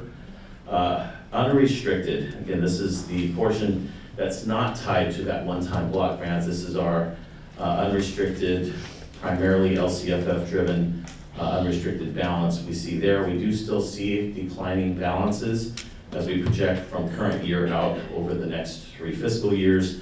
However, we are happy to report that we do meet the 3% minimum unrestricted reserve balance that's required. That's estimated at about $7 million. That's our threshold each of the next 3 years. Without, and happy to report this, without touching our declining enrollment reserve of $4.6 million. I know that's been a question before, and that conversation's come up here, so I wanted to point that out as part of our presentation. That concludes all of my slides. I'm happy to answer any questions that you may have. All right, members of the board, with Dr. Castaneda-Calleros. I know the hour is late, so I just have one, and I just wanted to, it's on slide 11, yes, the projected fund balance slide. So, Mr. Chimero, thank you for this presentation. You mentioned the 3% minimum unrestricted reserve is equivalent to about 7.0 million. So the unrestricted figure that I see in italics, 24.7 million, well, just reading across 33.1 in the current year to 24.7 in 2029, what percentage loosely does that equate to? It's about 16% in 25-26, I believe. It's so interesting that this 3% minimum reserve, it is absolutely the minimum. CDE recommends that we maintain a minimum 2-month reserve, which really, if you think of 2 of 12, right, puts you in more of that 15-16% range. So 3% is before the county is looking to step in and requiring some additional budget stabilization planning. So additional requirements kick in for those districts that cannot maintain their minimum reserve. So it is absolutely a minimum. It is, from my view, not a advisable place that any district wants to be. Thank you very much. Any other? I have a quick question. I know that during the COVID years, that's where we're getting a lot of additional one-time. So, minus the COVID years, are we like equitable to where we were before 2020? I'd say when you look at, depends how you compare that. If you look at what the reserve balance is, you might say we look a little better. For a long period of time, we maintained an overall ending fund balance of around $40 million, in that $30 to $40 million range. However, when you look at the total budget, we actually have a smaller percentage.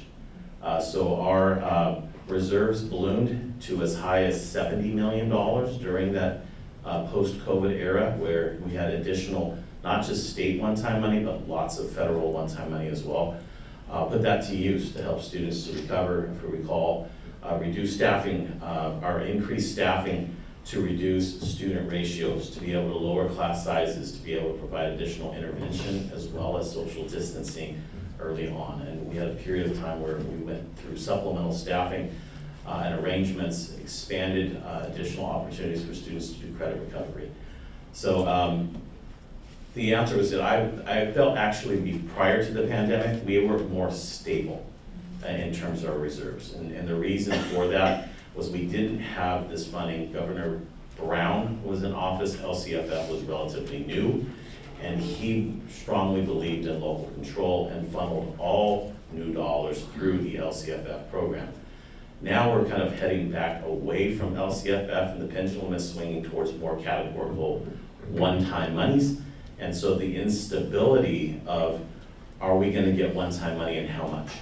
And is it going to be earmarked specifically for particular causes or expenditures that we have less control at this board level and at the local level? All right, any other questions? Last really quick, us, like most districts, are declining enrollment and stuff. And you may have already done this prior, but do we know from the 8th grade coming here where they're going and the reason why? We've done this, we beat this horse to death. I think, excuse my We're gonna beat that perspective horse on that. one more time later this time.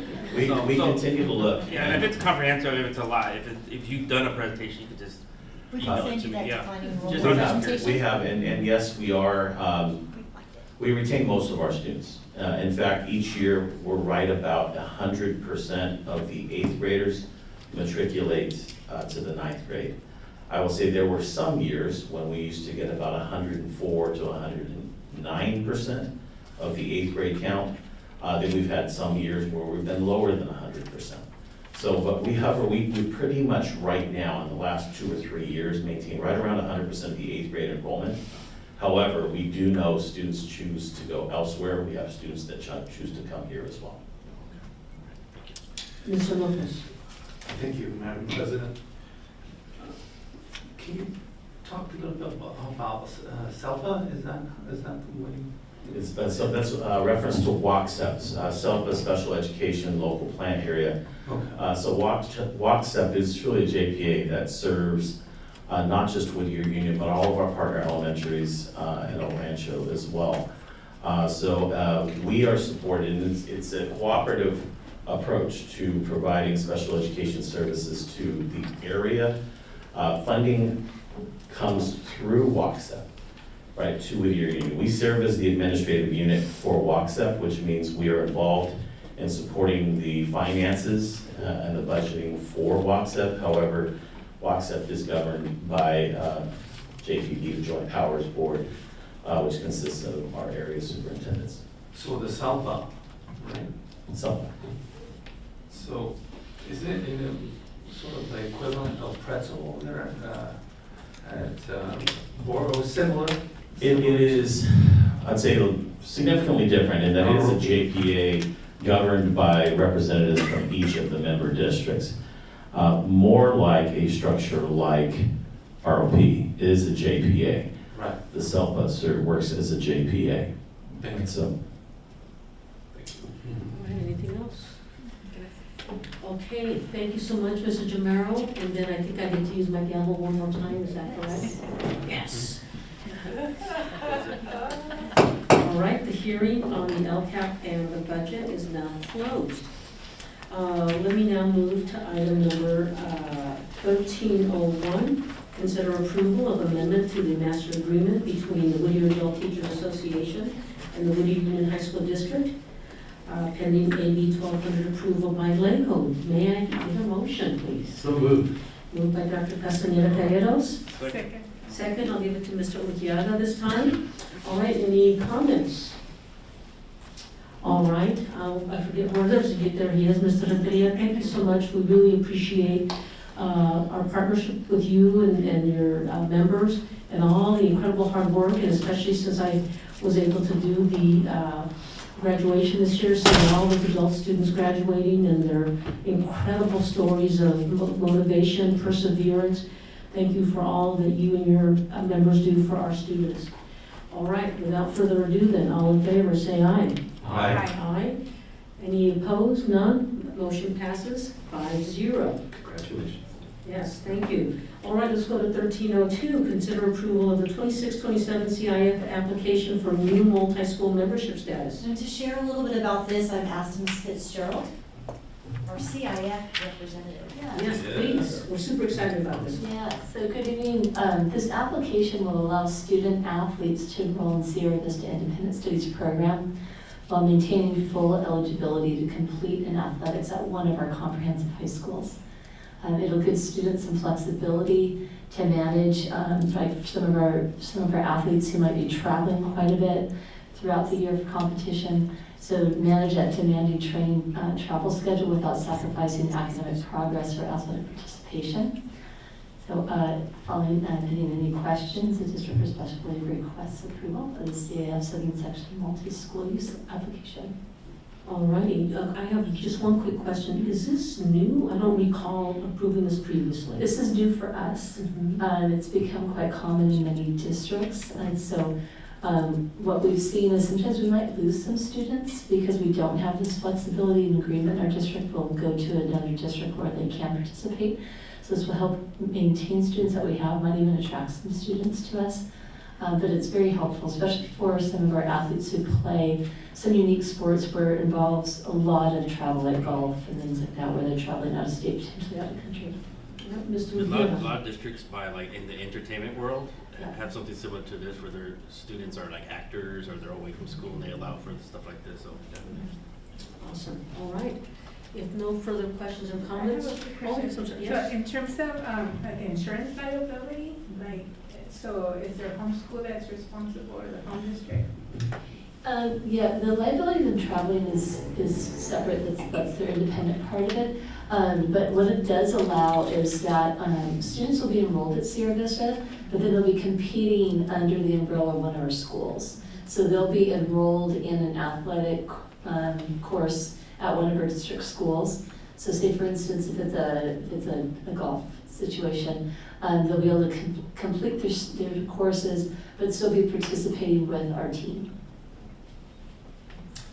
Alrighty, if no further comments, I'll call the question. All in favor say aye. Aye. Any opposed?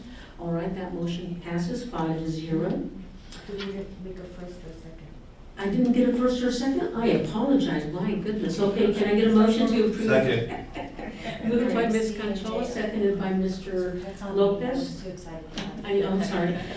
You're right, we passed right on to her presentation. All in favor, please say aye. Aye. Any opposed? Motion passes 5-0. Thank you so much for that. All righty, let's go to now item 13.03. Consider approval of resolution number 2526-42, rescinding the intent to withdraw from the Tri-Cities Regional Occupational Program Joint Powers Agreement. For purposes to start our discussion, can I get a motion? So moved. Second. Moved by Dr. Castaneda Calleros, seconded by Ms. Conchola. All right, discussion. No discussion? All in favor? No. I know there's discussion. Yes, Dr. Castaneda Calleros. Yes, thank you so much. I really appreciate the craftsmanship and the resolution, craftspersonship. But I do have a couple of edits, and there's a reason why I'm offering edits, and I'd like to just go through. I just have 3 of them. Absolutely. And I don't have language prepared, but I would like to have some type of recognition that our district values the relationship that we have with Tri-Cities ROP, and that some type of maybe rededication to a commitment to honest, open, consistent, and frequent dialogue. One second, hold on, I know the relationship. Okay, go ahead. Thank you. And I am aware that Dr. Oviedo has met with Dr. Smith since the last Tri-Cities RP board meeting involving Mr. Jamero and the DC, I'm forgetting her last name, over at Tri-Cities RP. Covarrubias, thank you so much. And that's exactly what I think we need is ongoing dialogue between our partners. And given, I only attended one meeting, but the meeting I did attend, it seemed to be that both sides wanted to have ongoing dialogue, and I think memorializing it in this, in some type of a whereas clause would go a long way towards doing that for both entities.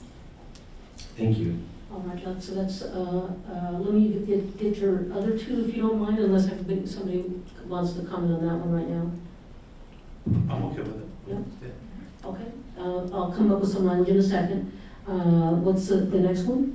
You know what, I'm going to just go to one more, and then my second and final one would be, I think, in the last whereas clause, after assessment presented to the board and its May 12, 2026 meeting, and I'm hesitating as I say this, and I really would like to know where my colleagues stand on this, but I think memorializing some type of assessment frequency would be super helpful. So it sounds like we're taking steps in the right direction towards being able to review a newsletter and being able to kind of be more aware about programming. I know I certainly need to be more aware of programming, and I learned a lot at the meeting that I went to. So I'm just wondering if like having this ongoing dialogue could also perhaps be complemented with language that says, a check-in every year or an assessment every year, just to be able to give both districts a chance to affirm value and clarify efficiency and review any other pertinent issues that pop up. And again, this one I'm not as wedded to as my previous one. I just wanted to see what you all thought about it. If I may. Of course, Mr. Lewis. I definitely agree with your idea. I think maybe a presentation, asking for a presentation on a either by yearly basis, on a yearly basis or whatnot, to maybe highlight those things that you're talking about. So I'm okay with that. Okay, all right. And do you have a third? No, I'm actually shelving the third. Yes, thank you. Right, I have some potential language for those two, real quick, that I'll share in a second. Any other suggestions? I was I was thinking along the same lines, and I've had this conversation with Dr. Oviedo, because I know that, one of the things was that I don't think we felt as informed. So the regular staff meetings, or, however often they think is necessary, I think is important. But I would also like for us to know as a board, what is going on. So maybe, biannual report, or even once a year, so we could at least start, so that we're also in the know. I think that would be essential, and I think we, because this is an agreement that we're coming to, I think it should be included in this as well. Got it. And then Mr. Lopez, did you have any? Because I'm going to share with you what I have in mind for the two suggestions from Dr. Castaneda Calleros, and then but I'd like to kind of hear them all. Here's my suggestion. Madam President, yes. Thank you. Now, I've been on the board, on the ROP board for, maybe two years now, and we did get a presentation on the budget, and one of the things that really stood out is that we did not have a reserve fund. I want to address those concerns about, high-end imbalance and such. I want to be able to propose some language that addresses those concerns. And here's my language, Madam President, is to, let me see, where does this state? Is it number 3, adoption? Adoption of fiscal recommendations. The Whittier Union High School District Board of Trustees directs its designated representative to the Tri-Cities ROP Governing Board to advocate for the development and adoption of a comprehensive reserve policy that establishes appropriate reserve levels, defines purpose and use of a reserve fund, and provides transparent framework for ongoing stewardship of Tri-Cities ROP financial resources.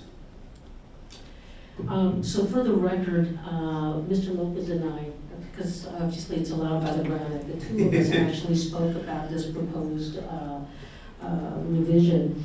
I was comfortable with it, but I did want to add one concept to it, because I think he wanted to replace in its entirety number 3, right? You didn't want to keep number 3, you wanted to replace it. Is that right? Yes. Okay, so because of that, I was comfortable with his proposal, but I wanted to add at the very end, so it'll say, and provides a transparent framework for the ongoing stewardship of TCROP's financial resources, comma, including the reduction of expenditures that are not directly serving the instructional program. And I felt that that was an important add-on, Because one of the concerns I think that was raised was that when we compared their sort of, I'll call it admin spend, was higher than ours and also higher than El Rancho's. And so we really, bless you, want to emphasize that I totally agree with the reserve policies and transparencies. I think that's a great suggestion.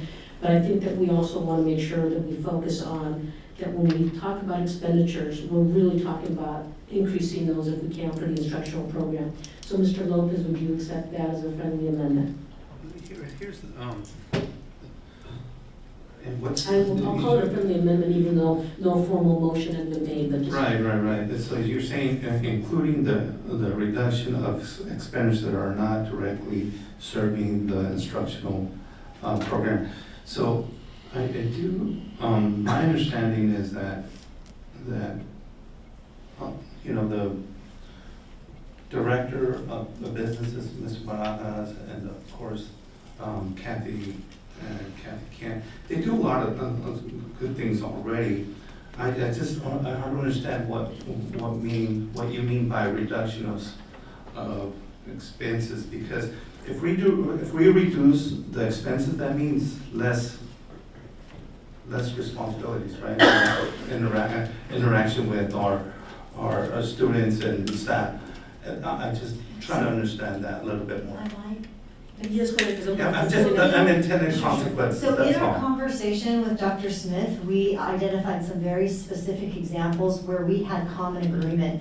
For instance, we have at each of our schools what's called a CCPA. It is a counselor that is embedded, a full-time 8-hour counselor that ROP pays for, that is embedded in the Horizons office. But in talking with Dr. Smith, the tasks that particular counselor has, he and Leticia have had conversations that it really doesn't fill 8 hours worth of time. And so that was an area where we talked about, could we have a reduction of those over time when those positions come open, so that those dollars that would free up would then be able to be used for a program. That was an example. Another example that Dr. Smith and I and Kevin talked about was with respect to some of the tasks the discrete tasks that Kathy Kent and Dan Barajas do, one of which is evaluating teachers. Remember, these are teachers who are working with our students on our campuses during the school day. One of the conversations we had with Dr. Smith is the idea of, on an MOU, that our administrators would take on the responsibilities of supervising and evaluating those teachers. So that would free up time from Mr. Barajas and Ms. Kent for other tasks that they had. Another example of that reduction, and one of the reductions that they had already brought up was an administrator that they had that they have elected not to continue, and that person was reflected in last year's budget, but their salary will no longer be reflected in this year's budget. Already a savings that we can realize. So those are some of the specific examples of cost-saving measures that we talked through and had some common agreements on ways that we can take on responsibility in order to reduce some of the discrete tasks of Ms. Kent and Mr. Barajas, but also specifically help those dollars then to be reallocated toward new programming, for instance. So my perspective on this is that these two goals are not mutually exclusive. Right. Having transparency, having a reserve policy, et cetera, is absolutely critical. It's not kind of surprising we don't have that there, right? But also a statement that I think we all share and the ROP shares is that we want to focus as many dollars as possible on the instructional program for students. And again, that was highlighted in my mind because of that presentation and how they spent it. So I see these as together. And so I would ask that if we, again, no issue with the reserve language, but that we add that, because I do think they're together, in my opinion. Thank you, and I just want to respond. To Dr. Villa? Yes, Yeah, sorry. Dr. Villa, about programs. We do have, we're always looking as ROP. We're always looking to expand. For example, we're going to offer two new programs coming up. So absolutely, I think we're speaking the same language. We're always giving Dr. Smith ideas. I just want to make sure that there's no unintended consequences in when we say reduction, right? That's all, you know. Now, I do want to ask something of the board, because obviously these are sort of 3 changes to the resolution. Would the board prefer that we bring this back at the next, so table it for the next meeting, so that you can see a revised resolution with the 2 new whereas clauses and the new item number 3? Because if that's maybe easier, especially given the time. I think that's easy. I've already got in my mind what I was going to do for the whereas clauses. And with permission, I will send that language first, just only to Dr. Castaneda Cayero, since he had the concern about the 2 whereas clauses, before I get it inserted. And then we've obviously publicly discussed that 3rd one already. What is the pleasure of the board? You want to vote on it now so that I can tell you the language I'm looking at, or would you be comfortable tabling this item to our June 24 meeting? Table. Table? All right, then can I officially get a motion to table this item to our next meeting, which is scheduled for June 24, no, 23. I'm looking at the agenda and it says June 17, and I know that's our next board meeting of June 23. I have a motion. So moved. Second, motion by Ms. Conchola, seconded by Mr. Lopez, and the purpose of the motion to table is to bring back the resolution with the 3 amendments that we've been discussing. Fair enough? Thank you. All right, all in favor of tabling this item to our next meeting, please say aye. Aye. Okay, any opposed? That motion passes 5-0. Okay? All righty. Hey, you can't believe we're almost done. All right, we're moving now to item 13.04. Consider approval of personnel report 2025-2026/12 and report of resignations. And to share the summary highlights, Ms. Fitzgerald. Yes, tonight I'm excited to have a new interim principal position as well as 2 new certificated positions. On the classified side, we have 6 promotional reclassifications. So very excited for our internal candidates who all applied for and received these promotional reclassifications. And I would just clarify, it is an interim principal position. And I forgot to have you do the motion. Oh, darn it. Okay. Can I have a motion to approve, let me finish my sentence here. Can I have a motion to approve the personnel report 2025-2026/12, moved by Dr. Castaneda Calleros, seconded by Ms. Conchola. All right. Any other discussion? Thank you, Ms. Fitzgerald. All right. All in favor say aye. Aye. Any opposed? The motion passes 4-0 with Mr. Lopez having stepped out of the room. Okay, next we go to item 13.05, which is consider approval of amendments to administrative contracts. These are for our principals, including the newest principal, Stephen Rodriguez. Can I get a motion to approve these amendments to these administrative contracts? So moved. That took a while, sorry guys. Moved by Dr. Castaneda Calleros, anyone will second? I don't know. All right, seconded by Ms. Conchola. And then just for the record, as I understand it, these are in fact extensions of their current. All of them are extensions except for Mr. Rodriguez is a new year 2, year 2. Okay, so we're stuck with him for 2 years if we pass this motion, is that right? All of them are 2 years. But this is brand new. All right, brand new for Mr. Rodriguez. Come on now. I know, I'm kidding. All right, all in favor, please say aye. Aye. Any opposed? Motion passes 5-0. Congratulations. Congratulations. Yay. It was close. It was close. All right, I know that we're getting on to a later part of the hour, but we still have item 14.01 now. Future board topics, if any board member would like to share. And believe you me, I've got a few things in the queue already that we've got going, but if any reminders or any new items that you'd like us to put on the list.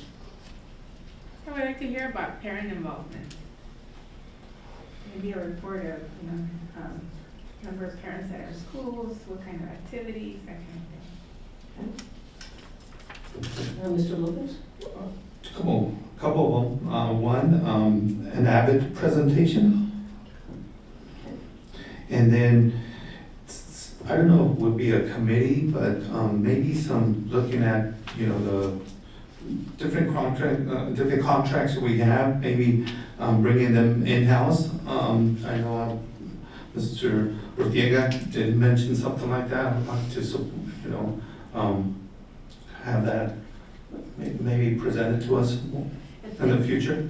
At the risk of. I'll have to be careful with. Yeah, I just want to ask a clarifying question. Sure. These are contracts for, like employment contracts, independent consultant contracts. I'll leave it broad, and I'll send you something. Is that okay? That's fine. Is that okay? I don't want to. Sure. Well, I just want to make sure I understand Yeah. that, because bringing stuff in-house, we could bring all, a lot of stuff in-house. We could hire, a lot more construction workers and. Yeah, I'll send you something. Okay, all right. Very good. Any other topics? Dr. Castaneda-Cayeros? I just have one, and I think it could be a board weekly update, not a presentation at a board meeting. But after reflecting on Mr. Rodriguez's comments about the CSEA morale survey, I really would appreciate seeing the full results, looking at the response rate, looking at the survey instrument as a whole, and looking at the sample size. Thank you. All right, thank you. Okay. I think I've got the information. I will start putting these in the queue. We are a very active board. I think as you can tell from all of our meetings, despite our efforts to keep them short, we go until that magical hour. And so I think I've heard from folks about, we were hoping to keep the June 23rd meeting relatively short so you can plan. So we will figure out hopefully about whether there is a closed session or not, and obviously we just hopefully got a couple of very quick items that, as you know, for today. All righty, there is no need for the board to reconvene into closed session, so we'll pass that. I will now entertain a motion to adjourn to the June 17, 2026 meeting at Cal High at 5 p.m. Do I have a motion to adjourn? Move to adjourn. Second. Dr. Castaneda-Cayeros motion and Ms. Conchola seconds. Seeing no discussion, all in favor say aye. Aye. Any opposed? All right, meeting is adjourned at 10:23 p.m. Thank you. Thank you, Madam President. Thank you guys. We did a lot of work. Great work. We did a lot of